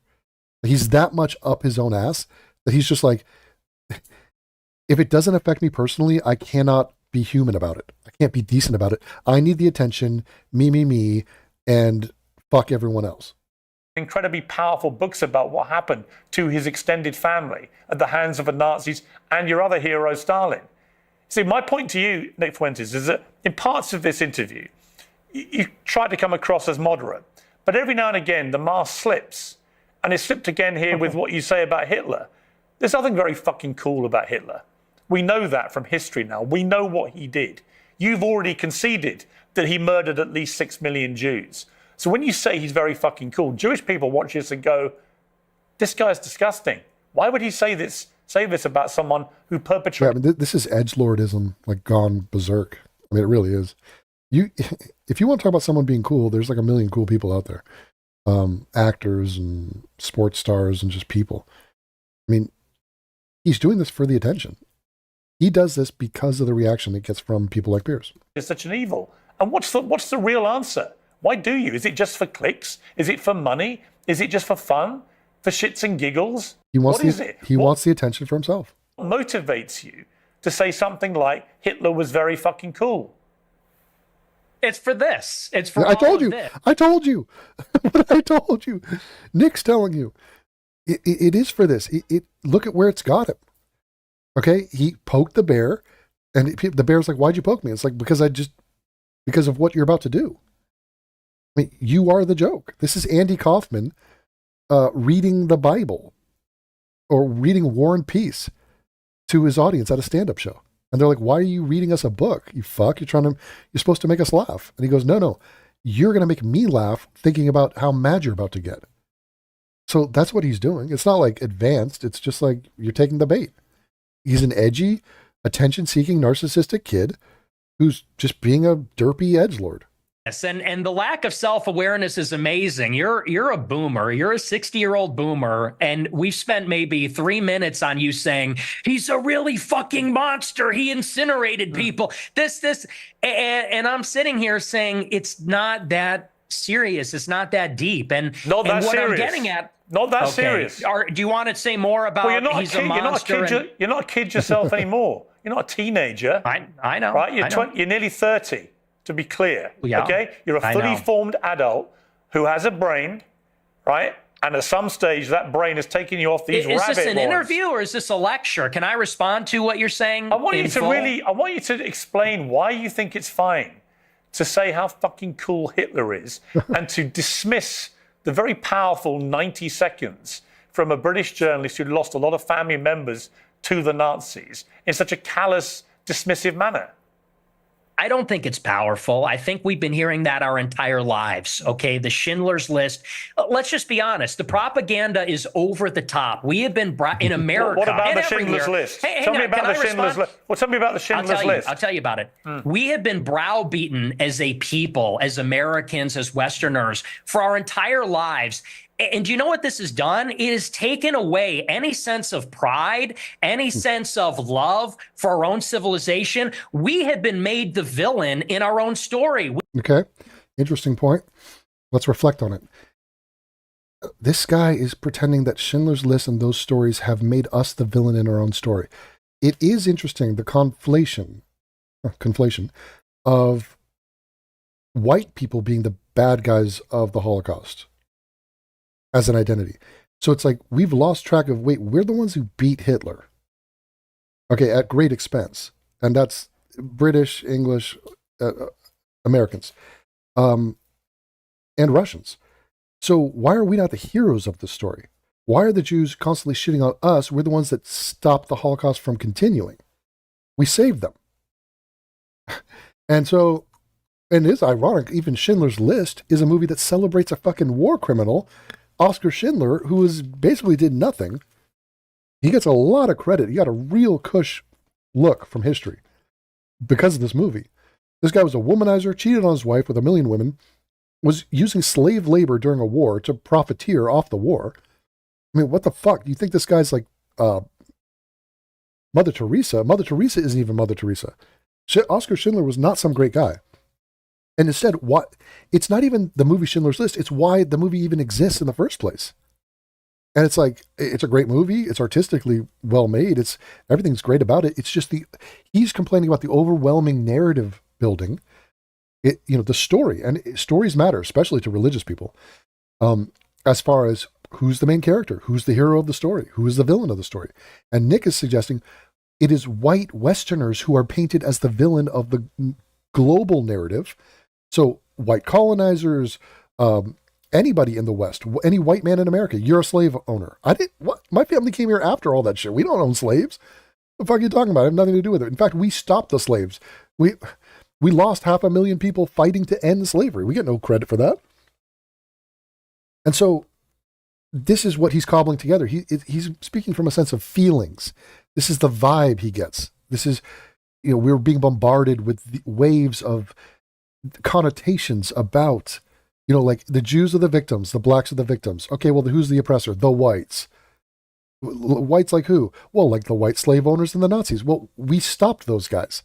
Yeah, but you're both white. So you are those guys. It's like, what? No, we're not. We're literally not. And so we're sick of not being the heroes of our own story.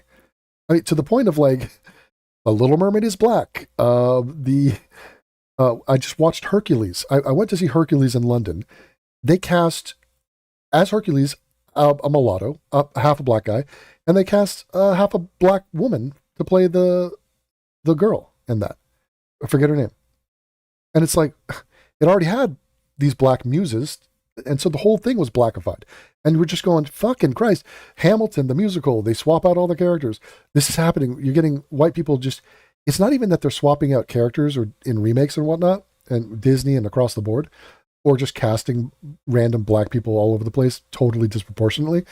It's more just the slap in the face. It's the twisting of the knife. It's fuck you again, whites, fuck you. Fuck your early politicians, fuck the founding fathers, fuck anyone that had anything to do with America or the exploration of the earth, fuck Christopher Columbus. I mean, literally, it's just like, fuck Australia Day, fuck Scotland. Remember the guy who ran and became a leader of Scotland because he said Scotland is too white? The Irish cannot stand themselves. They're happy to be fucking fuck boys for free Palestine. Bullshit. That's crazy. So we're sick of the guilted bullshit weakness. And so a guy like this who's vibing shit, he's vibing it. He's vibing my people and my identity is coming across as cucks and weaklings. Okay, so I'm going to shift the Overton window back to the point of being like, Hitler's cool. Just to rock the boat a bit. Now, I don't agree with it, but I think that's what he's doing. And them talking about Schindler's List and being like, I'm sick of the only discussion of World War II is being about the Jews and what happened to the Jews. We have been made because, well, let's just be clear. It doesn't begin and end with Hitler is a monster.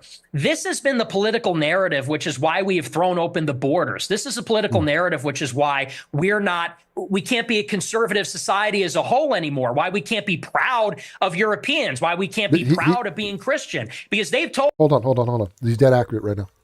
I'm going to bring it back to the German situation. What's her name? Merkel. She opened the borders to Germany, brought in millions of Syrians and other Muslims who came in, Afghans, all sorts of people. They committed crimes. They raped people. One guy raped and murdered a girl right next to where I was living in Freiburg. She did that in part because they said, hey, why are you opening the borders? What is this? What do you mean Islam's home here? What about Islamic terror? What about the threat of all these criminal element that you're bringing into your country? And she said, literally, we have skeletons in our closet. And who are we as a people to judge others who are not perfect? We're not perfect. So the guilt and the legacy of Holocaust guilt from that German leader literally led her to opening the floodgates on immigration and fucking that country. Literally fuck it. And the same has happened in Sweden, Ireland, Scotland, England, you name it. Canada, 100%. Less so in Australia, who actually have a better immigration policy, I think. But even still, they have elements and they have problems. But he's saying the corrosive nature of the narrative and the guilt that is being wielded and used politically is my concern. So it's not just the topic of the Holocaust, it's the shaming, that never-ending shaming about it, and what that has led to. It led to us having Kamala Harris. It's why there's a black mayor of LA. It's the guilt of slavery. What has the guilt of slavery adversely brought to us? Not slavery. We're not talking about slavery. That was bad. Ended 158 years ago. We're talking about what has leveraging the guilt of slavery brought us. That is what we are against. Yes, we agree that slavery is bad. I'm against people using it to their advantage at our expense. Told us, if you're too white and too proud and too Christian, it's going to lead to a Holocaust. And so my generation, our entire lives, has seen, wait. No. What? He's 100% right. What are you talking about? What do we mean? What a crock of shit? They're actively concerned about a new Holocaust. That's why they're freaking out. The ADL, are you kidding me? Everything's white supremacy. Everything. Piers has commented on this. It's true, and that's why people like me. That's why I'm popular, because this is bullshit. Shit. Honestly, yeah, it's a crock. We don't want to hear any more about me mom and me dad. That's the crock of shit. No, listen. What you just said is a crock of shit. And why, Piers? It's true. It's called the open society. In your gut, you know it is. You weaponize this stuff. They want to let in every other culture, celebrate every other culture, refugees welcome, because they do not have honor, self-respect, pride, or a love of who they are. They hate their identity. This is widespread. Young people, women, they hate who they are. They feel guilty about every fucking sin of history. They have no positive anything. There's no white dignity, which is what I call it. And so in that vacuum, in comes all this malevolent, weak bullshit of like, come on in, take whatever you want. We don't have to preserve anything. Who cares if London is majority white? Who cares about our customs? Oh, tikka masala is the national dish? Okay, sounds good to me. Like, who gives a fuck? This is not how the West was won. This is not how our ancestors did things, okay? If it were, we wouldn't be here. They would have been conquered, taken over. They wouldn't have left whatever island they're from. They wouldn't have done shit, okay? It's a pathetic attitude to have. Look at that face from Nick. You know. You weaponize this stuff for money, but you know when you say something like what you just said. I'm banned from banking. I'm banned from banking and credit cards. You know who you're talking to? Yeah, I do it for money. And by the way, how much money you make? Your company's worth $100 million. Your company's worth $100 million. I was banned from Bank of America. And you shouldn't I'm banned from processing credit cards. And you shouldn't have been. But I am. So don't tell me I'm doing it. Yeah, it is pointing out another hypocrisy, which is great, which is what Nick is doing. Mentioning something that, look, the framing was, Piers is like, you do this for money. And Nick was like, I did this despite getting banned from all the money-making avenues. So no, I'm not doing this for money. And here's something you didn't mention. You make money at this, Piers. You come out here and virtue signal and say mundane shit like Hitler bad to an audience, and you promote Hamas propaganda and put on a bunch of anti-Semites because it gets you ratings to have those anti-Semites come on here, doesn't it? And it's popular, right? Oh, the young people are hating on Israel. Okay, I'll bring on some of those voices. You do that for money to the tune of hundreds of millions to live in your fucking mansion in London. And so how dare you sit there and criticize somebody else for doing something and getting paid for it, as if to impugn his reasoning as to why he says or does anything, as if he doesn't believe in what he says. He's saying, I do this despite losing money for it. For money. Well, ask me my opinion about that. I'll tell you shouldn't have been, right? I don't agree with that. What happened to you? Then don't say I'm doing it for money, because you know that full well, and you say it's How a much grift. money? How much if I money wanted are to be you? a grifter, I'd be like you, How and much I would money go are, and say, how much money are you making? I'm making a lot of money now. Yeah. Now that I'm the #1 live streamer in America, because people agree with me more than they agree with you. We're tired of hearing about slavery and the Holocaust and See that? Didn't I tell you about? I said it's the exact same phenomenon with blacks and slavery. Did I not bring that up? So this is why it's not about the Holocaust. It's not about the number of dead in the Holocaust. It's not about Hitler being cool.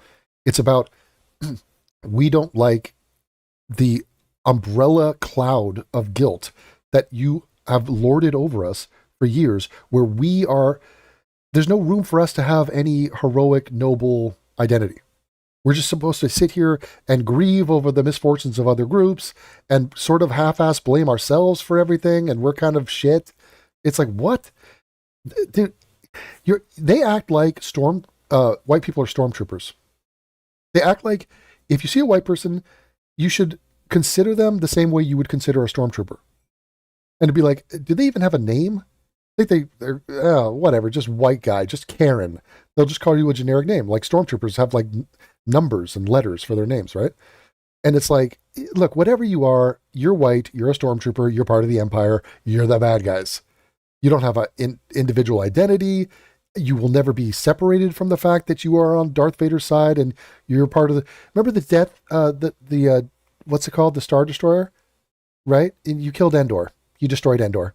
Actually, I am a cook and I work on a totally different planet system. Yeah, but you're a stormtrooper. Yeah, I'm a stormtrooper who's a cook. I had nothing to do with the destruction of Endor. Yeah, but your people did. My people? What? There's millions of, like, I am not Darth Vader. I did not choose to destroy that planet. And it also happened 80 years ago. Okay, but I want to hate you for it. Okay, but that's not fair. And it's like, if you're a stormtrooper, it's like, what is going to get you boned up? What is going to make you wake up in the morning? You're not the hero of the story? You're not the rebellion? Okay, well, I'm not a bad guy. Okay, I'm not a villain. I'm sick of being cast as a villain or hinted that I kind of am a villain. And if I attempt to have a narrative that is one of positivity and uplift surrounding me and my people, I'm sick of receiving a shit ton of backlash and being called every bad word in the book, racist and Nazi, and you're evil and you're a tyrant and you're a colonizer and you're an oppressor. All that shit. We're sick of that. So no, you're not the editor or the screenwriter of the story of our lives. We never granted you that authority. You could make your little shows on Netflix and whatnot, and you could write your articles and you could keep saying it till the end of time. We're not going to agree with that. And we're just not going to take part. So Nick, in his fumbling, clumsy way, is trying to suggest there's another story to tell here, and we're not accepting your framing. Jim Crow, we're done hearing about that. You guys I'm not overplayed your done hand. hearing about that. Okay, well, your generation's on the way out. And What did he say? He says, I'm not done hearing about that? I'm done hearing about Austin, Jim Crow, we're done hearing about that. You guys I'm not overplayed your done hearing hand. about that. So he does want to hear about it. So he's like, I'm happy with the status quo. And if you're a stormtrooper born today, and it's like, hey, Star Wars The New Hope came out in like the 70s. So I have nothing to do with what happened to Endor. So I'm sick of hearing about fucking Endor. Okay. And by the way, this is like on the nose, this comparison. Mel Brooks, different guy, way different guy. Mel Brooks made Spaceballs, which did a 1-to-1 comparison, comparing the people of Endor, the princess. She was Jewish, Druish, he called it, and may the Schwartz be with you and all that. And so it was like a Jewish thing, and it's weird that I stumbled into that like analogy. okay, well, your generation's on the way out, and Generation Z is coming up, and we're finished with that. We're ready to take our country back. I've got three we're sons. not listening I've to got crime three minorities sons anymore. I've got 3 sons, and they don't share your views about slavery and about. What about slavery? Piers, you don't have a one-up on this guy. He's against slavery. He's against genocide. Like, that's not the point. You've intentionally missed the point. The Holocaust. They can have decency and compassion and humanity about some of the worst things that have happened in the last 150 years or more. They can do that, and they can also have concerned views about issues like immigration and other issues. I mean, do you realize what we're not hearing right now? It's like, hey, Nick, here's why you should be uplifted and encouraged and inspired and feel awesome about yourself now, in the future, and in the past. Here's why you matter. Here's what's awesome about you and us. This is why we are us. And this is why we are going to overcome and succeed and win. That's not. It's, are you aware of how many Jews died in the Holocaust? Are you aware? Are you aware that slavery was bad? Yeah, you're aware of that? Okay, I'm not done talking about that. Slavery was really bad. And I think here's how great I am. It's super compassionate and human of me to acknowledge the sins of slavery. Okay, well, here's a new narrative. Here's a little spin on it. Are you aware of the babies being raped in South Africa today? Or are you aware of the slavery happening in Africa today? Are you aware that 27,000 bleeps in South Africa were murdered by other bleeps? And it's fucking mind-numbingly atrocious what's happening there. You say you care about the victims and aren't you human and aren't you virtuous? Why are we not talking about that? What about the Rwandans beheading people with machetes? Or the child militant gangs like marauding through the South Sudan? Or, just the rampant raping of babies. Did I mention that? Happening in Africa? Or how about slavery that American blacks partook in, or the slavery that they did in Liberia, or the slavery happening in the Muslim world? Why is that not the conversation? Why don't we go through the ritual of condemning all that? Oh, because in that one, the villains are non-white people. So we can't have non-white people be the villains. That's not, the screenwriter didn't okay that. Finkelstein didn't write it. Finkelstein didn't approve that screenplay. Well, there are other screenplays to write here, my friend. Hey, did you hear about the guy who's in the X-Wing fighter? He was a guy, he was part of the rebellion. But did you hear about what he did? No, what did he do? He raped a couple of the tech droids. What? Yeah, he fucked one of the tech droids. He got caught on camera. There was surveillance. Wait, but he's part of the Rebel Alliance, though. Yeah, I know, but he's a rapist. Wait, so hold on. Your story is that a guy who's one of the good guys was a bad guy? Yeah, he's a fucked up guy. And did you hear about the Ewok? The Ewok was butt fucking some kid. Ewok came out. There was a human on Endor, like doing some work with the aqueduct, a reservoir, and an Ewok came and savagely fucked him. Are you serious? It's like they don't want this. They don't want a world where they like their characters. They like the story. They like whites are the bad guys. Fuck you. And it's not even that we're talking about slavery and the Holocaust, and like Nick is beyond sick of it. It's that we're not talking about anything else. There's no glory, okay? There's no like hype video. Like the guy was fawning over a hype video on Hitler, and he's like uniforms and parades, and like a bunch of people cheering, and like young German women doing calisthenics. Like that was cool to him. He's like, at least I know, forget the Holocaust. That's bad. I'm against genocide, but like, give me something. Give me some fucking vision of a white kick-ass role model that I can latch onto. And that's why Phil Anselmo comes in. Or, like a sports star, you might get a glimmer of a hint of like, ooh, that's a white person kicking ass. But like people want that in a big, big, big way. And Piers is not playing ball. He doesn't see this. And he's getting caught up in the minutia of like, hold on, I'm supposed to virtue signal about bad things. And I'm supposed to take on the narrative. And the screenwriter told me that the two topics are slavery and the Holocaust. Oh, okay, how about the crimes of the Jews? Sorry, the crimes of the Jews. What? How about the crimes of prominent Jewish people, like the Weinstein situation or Epstein, or there's quite a number of them that have been up to. Wasn't the son of Sam? Was he not Jewish? What about Jewish people who have fucked up? Wait, what? Why are we talking about Jews as villains? What are you talking about? Can we criticize Israel at all? And this is why so many people are so sick of Israel getting plot armor, because they're like, like, what? Just because the Holocaust? Like, you guys are capable of doing bad things too, and we're sick of being cast as the villains in the ever occurring real time writing of modern history. Like, white people are tired of that, and there's no alternative path. And every time an alternative narrative is suggested, like, hey, maybe white people aren't so bad. Like, remember the Flyers? It's okay to be white, and they were shit upon universally. Like, what? No, it's not. It's absolutely not okay to be white. Abolish whiteness. Fuck white people. That has been hammered home over and over again. And where is the alternative path? Who is holding up a beacon of, like, this way, Western men, like, over here? And you are going to get renegade characters like Fuentes popping up, and whatever demented way they're giving an alternative to the mainstream narrative of berating us and degrading us as a people are going to be attracted to it. They're going to be like, hold on, wait, what was this? Ironically, this is what Hitler did, and why he rose to power was because he said, hey, maybe we aren't the pariah of the world, and maybe World War I is not our fault, or the Depression.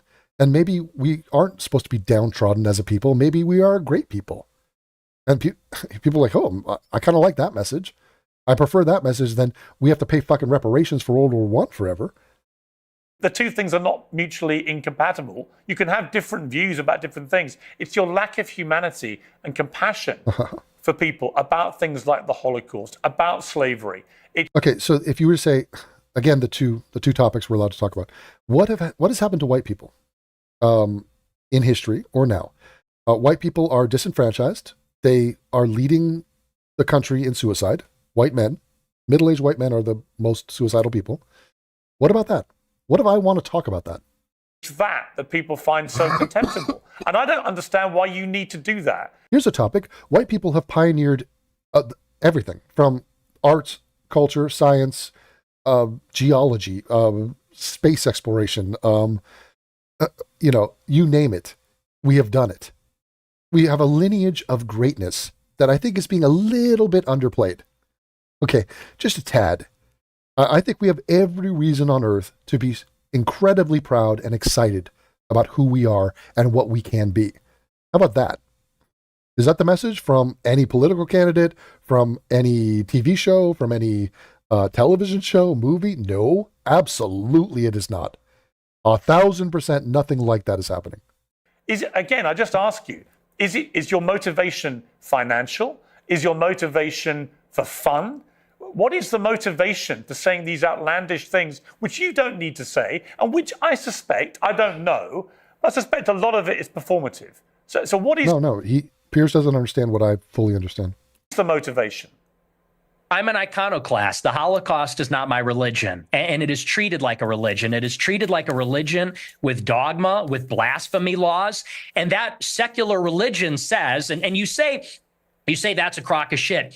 It's intentional. It's called The Open Society by Karl Popper. It's by these architects of the liberal order after World War II. They got together and they said, how can we make sure that Hitler never happens? How can we make sure that totalitarianism never happens again? And they came up with the consensus, which is that we need to take down nations, religions, fathers, the authoritarian personality. We need to be empathetic and altruistic. We need to be diverse and pluralistic. And that experiment isn't working. And I'll tell you the truth.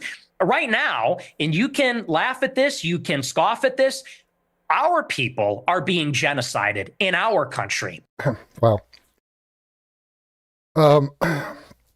Piers is not going to grant that because the word genocide is a trigger word for him, and he associates it with the intentional murder of people, not the, breeding out by population and by percentage. So it's a little bit dramatic to call it a white genocide when it's just the inclusion of other groups of people and at the expense of white people. So we don't have a majority and don't have power or influence or cultural dominance. And so it is the diminishment of white people clearly. And quite drastically in a short amount of time. But to use the word genocide will railroad the conversation, and he'll harp on that term because it's not intentional murder. But it's true. So this open door policy, and he ties it right directly to immigration, it does come from a place of self-loathing. It does come from a place of not wanting to conserve or honor or respect everything that our societies are built upon. So it's gone beyond just personal weakness, and it's actually policy now. 50% of the live births in the United Kingdom and in the United States are non-white. Yeah, and this has definitely happened in the UK and in England, where it's not even an English city, London. And so to not have any care or concern and be like, oh, well, what's the big deal? That's the problem, is that people like you think that. In 100 years, my ancestors, your kids who are so empathetic and compassionate, they're going to be a minority. They're going to be a minority in maybe a Muslim country, an Indian country, an Hispanic country. And these Jewish people that are 100 years old talking about my grandparents and the Holocaust, they don't care about that. Actually, right, they care about themselves. They like to see it. At the SPLC, they're literally counting down the days until whites are a minority in America. Correct. Cenk Uygur and the Young Turks mentioned that to Ann Coulter in a little debate. And he said, in the year 2050, whites will be a minority in America. It got a round of applause. It got an ovation. And I was like, what? Wait, these people are just actively rooting for the demise of our race? It's like, yeah, they are. Wake up. And for the boomer millionaire liberal like Piers, the appropriate answer or thought process of, hey, you're not concerned that whites are going to be a minority, your kids are going to be a minority, they already are a minority in London. Are you not concerned about that? Their appropriate answer is no. What's wrong with that? Being a minority is fine. I mean, all the other minorities, they're fine, and they have equal rights, and we're all diverse, and like it's all like this big melting pot, and we're all good. And it's like, this is the most sanctimonious and blind vision of what it is to be a minority, or how this is going to play out. I mean, they hate us now as a majority. Like, being a minority is not going to go well. The Jews know this. That's why the Jews have put up an iron wall around themselves and have, armed up, lawyered up, and they're completely and totally obsessed with self-preservation. In the same way that white supremacists are accused of being bad people because they're concerned about their people. And they get mocked for being like, oh, you're concerned about the future of your children? Fuck you. What a degenerate and horrible thing to have a feeling about. Meanwhile, they're fully engaged in the process of caring about their own people, their own nations, or their one nation. And it's not just Jews. I mean, every other group is concerned about their own people. The Japanese, the Africans, and, you name it. And so Piers is not going to grant that being a minority and being wedged out in that way is a problem. And I don't think he could defend it. I don't think he's thought about it. I don't think he cares about it. So forgive me if I don't believe them when they talk about compassion. There's a genocide going on right now. It's not against the Jews. How many Christians are there? In Gaza, it's against How many whites. Christians are there in the world? Like me, 1 point some billion. Yeah, 2 billion. How many Jews are there? What? Wait, what? What is the point of that? 15 million. Okay. So with a straight face, you're going to tell me the world is being overrun by the Jewry, by... What? He didn't say the world's overrun. He's saying our policies that were put in because of the guilting and the shaming and the villainizing of white identity has led to a catastrophe of an immigration policy, which has led to the demise of the rapid decline of the white populations in white countries that have historically always been white by a huge margin. So it's not literally the 15 million Jews doing it. So no, it's not the Jews will not replace us. It's the policies that were helped put into being by this way of thinking and by Jews and key political positions that has led to a disaster. Like, again, Merkel's not Jewish. Obama not Jewish. Whoever is putting the guys in the 60s who shifted the immigration policy were not Jewish. We're talking about the mentality, who is supporting it, and what is the objective of it all? What is the net result of it all? Piers did not deny the fact that whites are dropping in percentage. He couldn't deny it. He just went to this random point of there are more Christians than Jews, so literal Jewish human beings are not taking over. No, nobody's saying that. It's foreigners. It's immigrants. It's people from a bevy of all sorts of other countries, not just Jews. Jews don't even have huge populations. They don't even breed aside from the Orthodox ones. 15 million people when there are over 1 billion Christians. And he's talking about the immigration policies of nations like England and America. And you just broadened it out to Christians all around the world? Huh? So the Christians in like Malawi, what do they have to do with anything, Piers? There is a genocide of Christians like poor old Nick Fuentes going on at the hands of these 15 million. First of all, he was talking about white people, not Christians. And again, I told you he was going to be triggered by the word genocide. Million Jews. Really? And it's not the Jews doing it like that. See, this attitude is why you're losing. When you Wow. See, yeah, it's straw man. He didn't hear anything he said. say, who am I poor losing old to? white people, Who these am I poor losing old to? white people. Yeah, it is true. You're losing to like the people in the comments of this video, basically. So like anyone watching this conversation, and anyone who has even an inkling as to what Fuentes is talking about. Fuentes is tuned into this resentment and to this backlash to being bullied and antagonized by the world media, by young generation, by academia. I mean, it's just a very tiresome thing. Who am I losing to? You're seeing it. Mass migration. Oh, you're losing to me. We are losing as a civilization of mass migration. And here's the difference.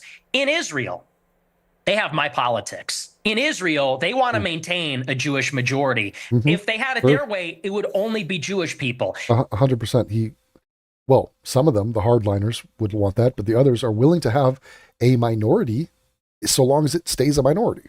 They're fighting like hell so that Jewish people can have as much territory, a Jewish state. They can be proudly Jewish in their own land. Whereas in America, we are being besieged by 10 million illegal immigrants in 4 years. And then whites and Christians are going to be the minority. And that's true in Canada, Australia, all the countries in Europe. So you could say there's 2 billion people, but what's the proportionality? What is the percentage of people being born that are white? Where's the arrow pointing? Where are we going to be in 50 years? In 50 years, there might be an Israel. In 50 years, there isn't going to be a white Christendom. You don't believe people should get married, right? What? So he just avoids everything he was just said. Can't engage it. He can't like rebut it. He doesn't have anything to say. And now he's on to marriage? I think people should get married. I'm a Christian. So you're basically anti-marriage, really. You've talked about this. You're talking about. Are we done talking about white genocide? Exactly. Well, no, I'm coming to the same part because you seem very resistant to the idea of marriage. You've never got married. You've talked very scathingly about henpecked husbands. Just take a look. That's true. Guys get to a certain age and they're like, you know what? Women suck. Like they're talking too much. They're not hot anymore. Like you're fat, you're chubby, you're not as hot as you think you are. You fucking talk too much. You're a bitch. So we'll obviously get to the. You didn't even let him get to a point. He's just listing off some things that some women embody, these characteristics, and he's like in the middle of some amusing story. Doesn't even let him get to a point. Raise the misogyny part of that a little later, but I'm just curious. On the one hand, there's this terrible genocide going on of white people. On the other hand, you want people effectively to stop going near women because they all turn out to be so ghastly, so they shouldn't presumably procreate. So how does that work? I mean, aren't you, with your rhetoric, actively encouraging men not to associate with these ghastly women, therefore not have any more children? Therefore, you are contributing, Nick Fuentes, to the diminishing white population. I'm confused. Why does he make it 3 syllables? Fuentes. Fuentes. Fuentes. Fuentes. Not Fuen.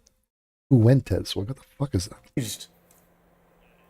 I tell my followers to get married all the time. I tell them so you strawmanned him, Piers. that it's best for everybody to get married. And I think that's the only way that you can have sex. I think that's the only licit way as a Catholic, as to have sex is within marriage. Why don't you get married? Not the point, dude.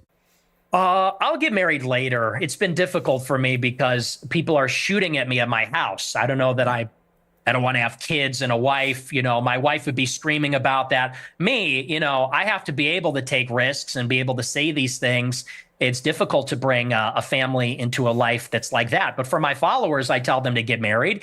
But what's happening with women? You literally just told your followers, well, hang on, in that clip, you literally told followers, women, they get old, they get fat, they get ugly, they get very annoying. So where's the incentive to get married to women? There isn't one.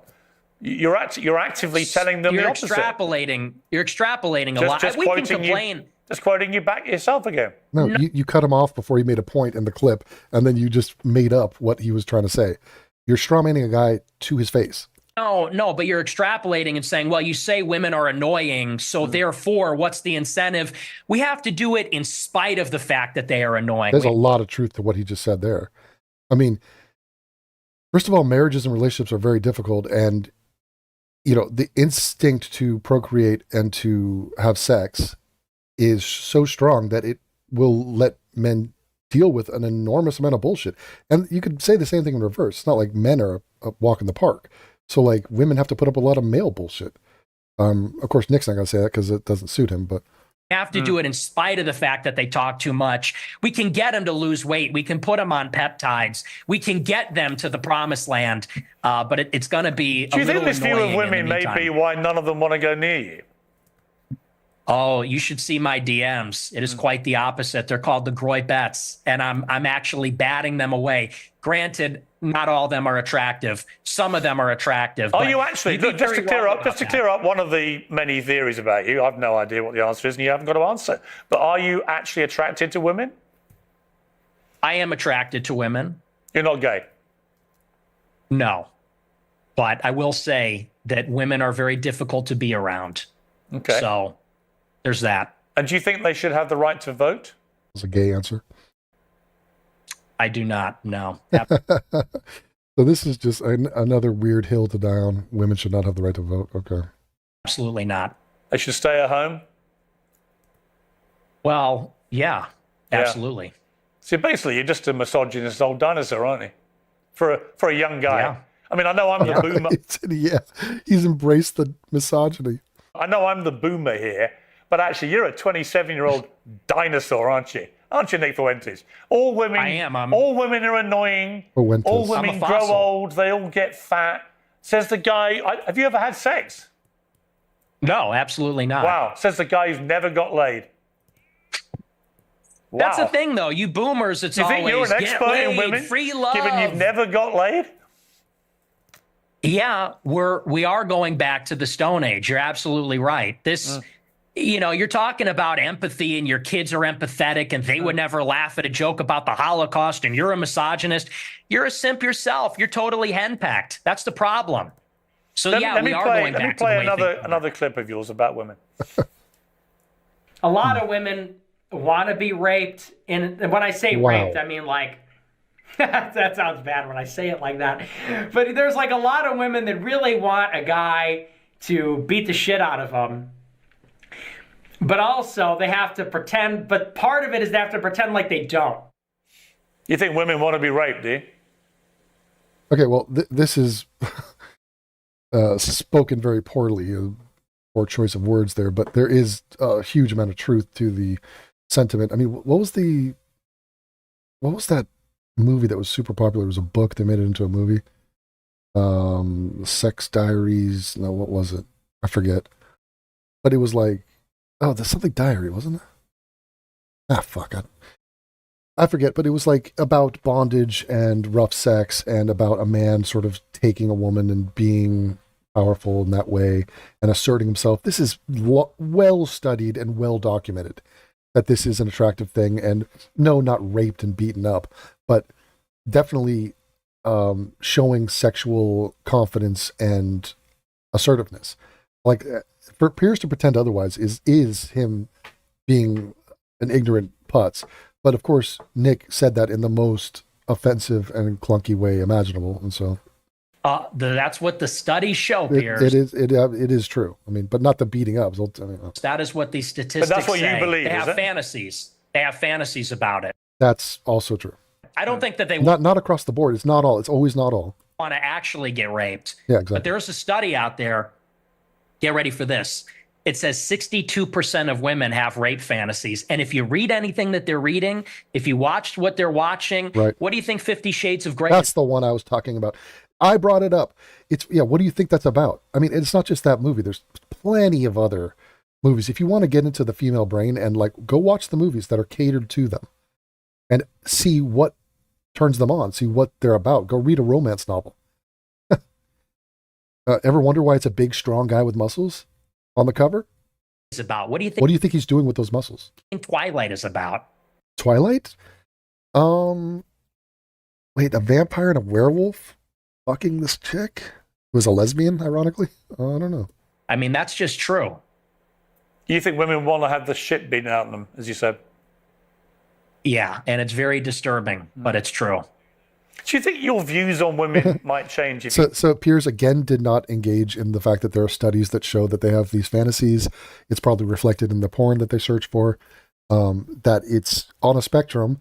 But he just, again, harped on the term beaten up, didn't take the whole truthful premise of what Nick was saying, didn't engage with what Nick was saying, came nowhere near refuting it or pushing back on it in any way, and just repeated the straw man, bastardized version of, so you think women want to be beat up? Okay, you're a bad person.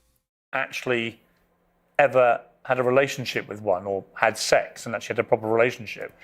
I mean, people say the reason you're so angry about women is you're basically an incel. Well, I'm not angry about it. You sound very angry. You sound very, very angry about women. That's true. They get I'm passionate. It's an issue You're I'm not passionate. about. You're sounding very bitter about Yep, women, he hates as if women have done a terrible disservice to you. But when you don't have relationships, you don't have sex, when are they doing these terrible things to you that's made you so hateful towards women? I'm really curious. It could have started back in junior high school and high school where he was rejected and didn't get what he wanted. I mean, this is what happened to the Santa Barbara shooter. Why do you think that guy went out and killed all these women? Because they didn't fuck him.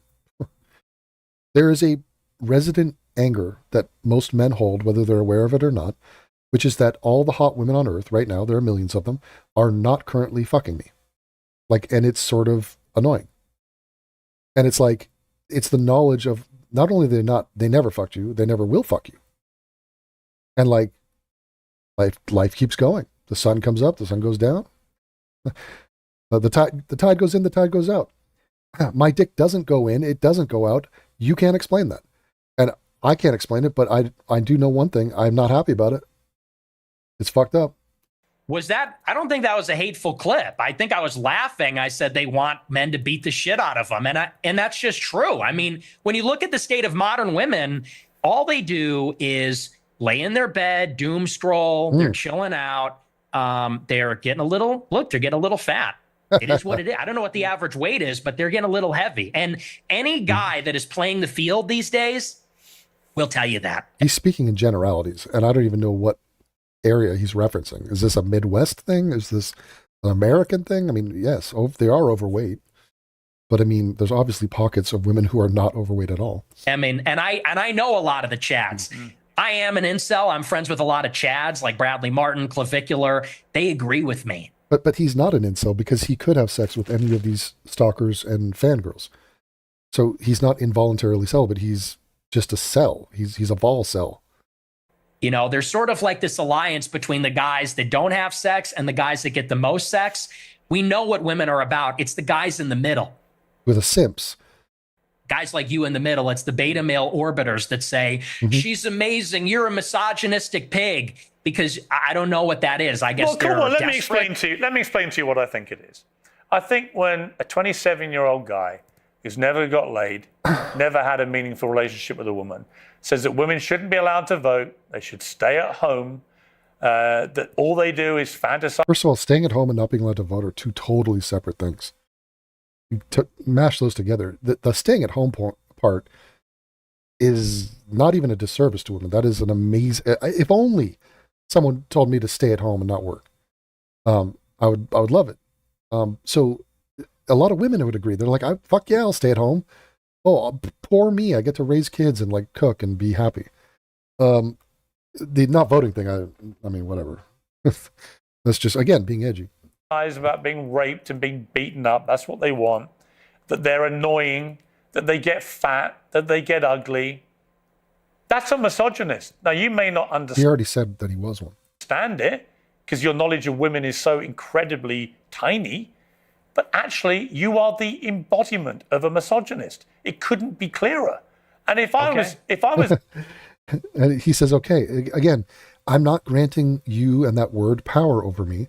It's not going to stop me. And you can call it to me, call me a misogynist. I will accept the term. And now let's talk about women. Like, what you calling me a misogynist doesn't change the studies that show that women have rape fantasies. It doesn't change the studies about women's average weight and how that's growing, or what women want. I mean, there's a whole dynamic of dating and women and expectations and looking for a man in finance, 6'5", what was it? Blue eyes. Like that. These women don't deserve these men. They think they're all high caliber women deserving of the best, and they're just not. So like, there are other points to be made, but Piers again is happy to flex and to be like, you're a misogynist, I'm better than you, you're a racist, you're an anti-Semite. And it's just, you get to that term and it's sort of a dead end, and I don't need to talk anymore because I labeled you the thing. And Nick is like, I don't care what you and your boomer fucking judgment has determined me to be. Like, okay, fine, I'm whatever you say I am. I still feel the way I do about women, and you haven't produced an argument as to why I shouldn't or where I'm wrong even. In a way, you have the deep-rooted misogyny of some of the actual boomers I know. Yet here you are, 27 years old. And most of the current studies show that a lot of men are really disenfranchised from society, no longer have physical white men, by the way, relationships with women if they've ever had them. Now, why do you think that is? Never associate with women and build up instinctively misogynist views about women. And I fear you're in that position. You're just a bit of a lonely guy who wants to get laid and can't for whatever reason. But again, he has his DMs filled with people that would fuck him immediately because he's famous. So, I mean, your story doesn't even get past stage one. And it's made you bitter about women. And I don't know. I would think that he's either gay or has sex and just lies about it because he has this character and this persona to uphold. Where that's come from, but it's fascinating. No, see, here's the thing. First of all, you're very caught up in the labels. What did I say? The labels are so weak and tiresome. And it's like he thinks it's a finish line. And it's just not. It just doesn't impress anybody. Always, you're a racist, you're a misogynist. Imagine me going on Joe Rogan's show and Joe's like, hey, we didn't land on the moon. I heard you disagree. And I'm like, well, Joe, you saying we didn't land on the moon makes you a conspiracy theorist. And I'm done. He goes, what? Okay, fine, I'm a conspiracy theorist, but this conspiracy is true. Well, but you're a conspiracy theorist. Okay, but why is it false? What's your argument? My argument is that I called you a word, and now we're done here, Joe. You said you were a racist. Mean nothing to me. Oh, you gave yourself. Yeah, what's your definition of racism? You said the word. He's making a point that you put too much onus and importance on labels, and that they're empty. You're emptily, in an empty fashion, you are slurring this man, and it doesn't hold any water for him. He doesn't care. Your word is fucking pointless. It's like in lieu of an argument, you will label. And what does he do? He goes back and labels him a racist. Respond? You gave yourself the label. What is this? You said, I am a racist. I didn't give you the label. Okay. You said, Nick Fuentes, I am a racist. Calm down. Calm down. Did you? Yeah, the guy's excited about the label. He goes, you put too much power into labels. He goes, but you did. You said you were the label. He goes, you're proving my point. You were not talking about anything. These labels are placeholders for what you think is an argument. Okay, it's not. It's okay. Did you? Yeah. Okay. But So here's I the didn't thing. See that? He's done. I'm done here. Give you the label? You did. Why are you yelling at me? Because you're trying Why to are you infer screaming at me? something that didn't happen. You are the one that framed the entire conversation about you, sir, are a racist. I think your father is a racist. Here's a clip of you saying something racist. You are critical of black criminals, which makes you a racist somehow. You kept hammering the point home for an hour. You're a racist, you're a racist, you're a racist. Then the guy goes, okay, fine, I'm a racist. And now you're saying, you're the one that brought up the term racist. No, he didn't. You did. You brought him on the show. The first thing you went after him was, I'm going to, I was about to say scrutinize and crucify. Scrucify. You're going to scrucify this dude as being a racist. That was your whole agenda. And you got him to say he's a racist, and now you're like a little giddy schoolgirl. You're excited, like, I won that whole thing because you said you're the racist. You're the label. You said I gave you the label of being a racist. No, you did. No, he didn't. He was bullied, and look at Nick's face. He's like, what the fuck? You said, This is gaslighting. I'm a racist. Yeah, after being interrogated and put on trial for his racism, where you produced multiple pieces of evidence and clips, and you cobbled together the narrative that he is a racist and his father is a racist and everything's racist about him, then he conceded it in the hopes that he could talk about something important, like black crime or black ghettos or white identity. You gave yourself a label.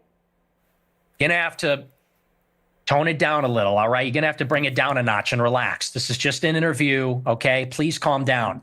All I said is you're hung up. Yes. I didn't say you gave me that. Maybe I did. You did. But here's what I mean. He did give you the label. He labeled you a racist. He accused you of racism, and then at one point you agreed with his accusation, and now he's pretending or gaslighting you into saying you're the one that came up with the label racist. No, he didn't. I mean is, okay. Your whole interest in bringing this guy on was to punish him and beat him with the stick of your fucking pathetic virtue signal. What I mean is you're just hung up on proving you're okay, you're a misogynist, okay, you're a racist, okay, you denied the Holocaust, and I'm not about the labels, You man. didn't deny I'm the just Holocaust. past that. As I said to you, look, He didn't deny it. Nick, as I said to you, I just wanted to go over the stuff that everyone uses out there about you and get you to respond. And we are getting, I think, a long way in this interview. I'm winning the interview because you admitted you're a misogynist and a racist. So I win. There's nothing more to talk about. You are two labels that me and my society have deemed to be taboo and horrible. And there's no coming back from them. Once you are a racist, once you are a misogynist, that's all that needs to be said about you. You can have no point. There is no coming back from that. Everything you've said has been disregarded. You have undermined your own credibility. I have won. This is the way the world has always operated. What do you mean? What do you mean you make millions of dollars and have millions of fans? What does that mean? Don't they know you're a misogynist and a racist? Oh, wait a minute. It's because you're a racist and a misogynist? That's why you're so popular? Oh, dear. Oh, no. There must be something more going on here. Well, I'll never find out about it because I won the frickin' debate. I made you declare yourself to be these things that are bad. Okay. Right? You didn't deny the Holocaust. You accepted there's been a Holocaust of at least 6 million Jews. I'm a maximalist. I'm a Holocaust. That is significant. I think it's more. You did admit you're a racist, and you have spelled That's out true. a thought process about women, which is the purest definition of misogyny that I've ever seen. And you said you're not gay. So we're getting... You know what's funny, though? He's being edgy and trying to get attention and shock. But if you were to come out and say, I'm not against black people, I'm not in favor of slavery, I'm not in favor of the Holocaust, I'm not anti-Jewish, I'm just pro-white, guys. I'm not even anti-woman, I'm pro-man. I'm pro-man and I'm pro-white. Do you think you could get away with that? Do you think anyone would view it to be acceptable that you harped on about being pro-white and pro-male? How many labels are coming your way? You're going to be called everything from a Nazi to a racist to a misogynist to a bigot. Everything, anything. You're not allowed to hold those positions. You're not allowed to value those identities. Now, a black female lesbian can get up and be like, hey, world, I'm a black female lesbian. You know what I care about? Black shit, female shit, lesbian shit. That's what I care about. Hey, I just made a movie. What's it about? It's about being a black female lesbian because I love black female lesbian topics, and that's what matters to me because I'm a black female lesbian. I mean, literally, this happens all the fucking time. The identity politics is just off the fucking chain.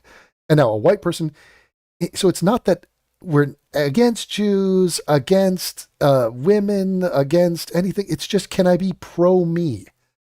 Is there any room for me being pro-me? Oh, well, it depends. What is you? Well, I am a white male. Okay, no. The answer is no. Somewhere. Yeah. Well, look, and I own the labels, okay? But I just don't care that much about them. Look how Piers is like, I'm done. Okay. Well, the conversation's over. Okay, you're the label. You are the label. I win. That's fine. I feel like the whole. I'm not saying this you is have, like a weird. I'm not saying you have to care, Nick. You don't have to care about any of it. Yeah. And what he's saying is my audience, so my drinking buddies back home, Finkelstein, they care about the labels. So the world I come from, the world I represent, my audience that I'm catering to right now, we care that you said you're those labels. And Nick is saying, my audience, the audience that give me millions of views, me millions of dollars, we don't give a fuck about these labels. And we actually want to talk about what's behind the so-called labels, the arguments, the reality, the facts. That's what we care about. I promise you, right? That's not why I got you on the show.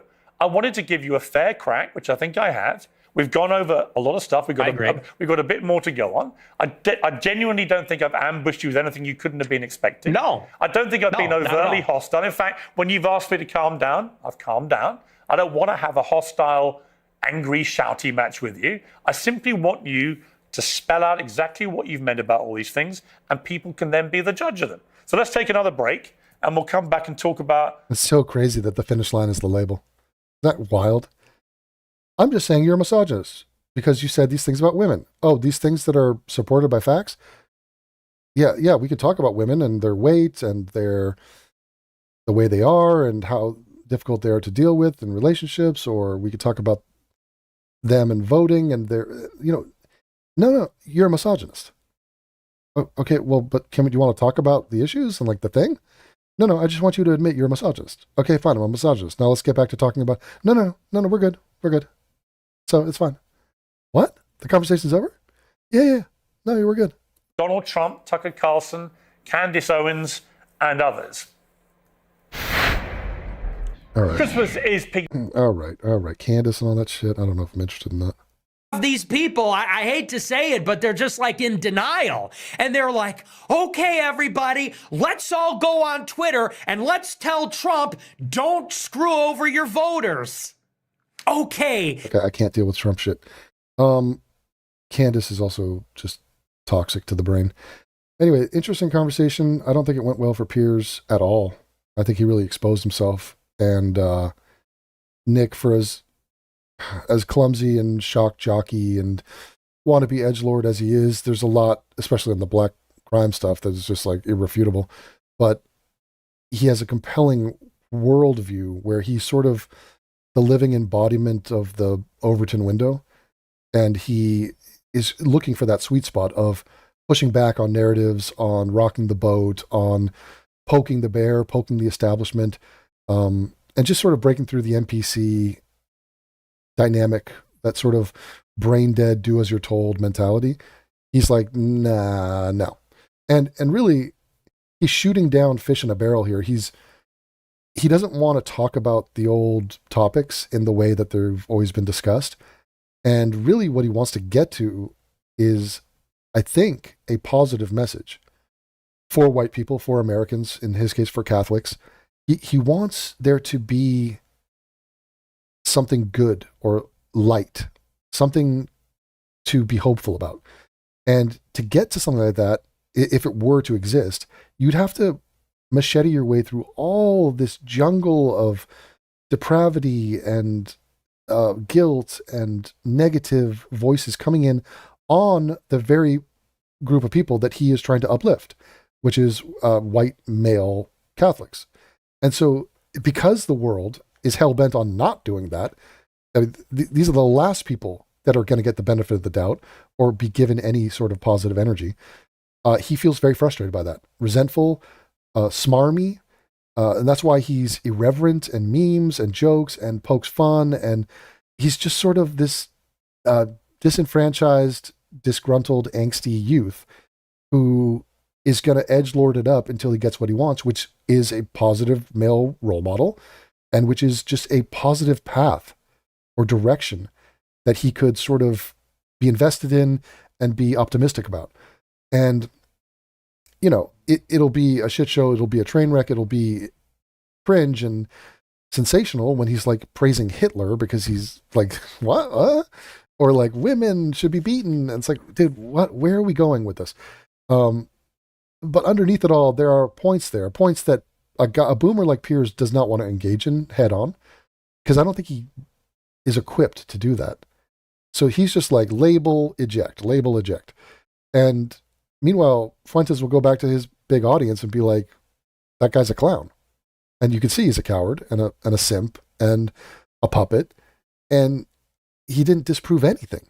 Like, he's just sitting there in judgment, trying to virtue signal on these ancient, antiquated labels that really have no relevance, and they're not even honest.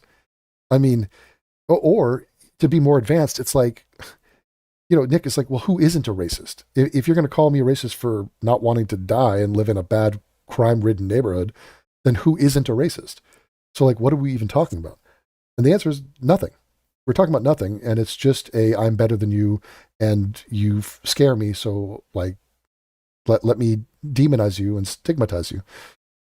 Very telling, very interesting. Piers Morgan is a hack and an idiot. But that was fun. All right, more to come. Later, guys.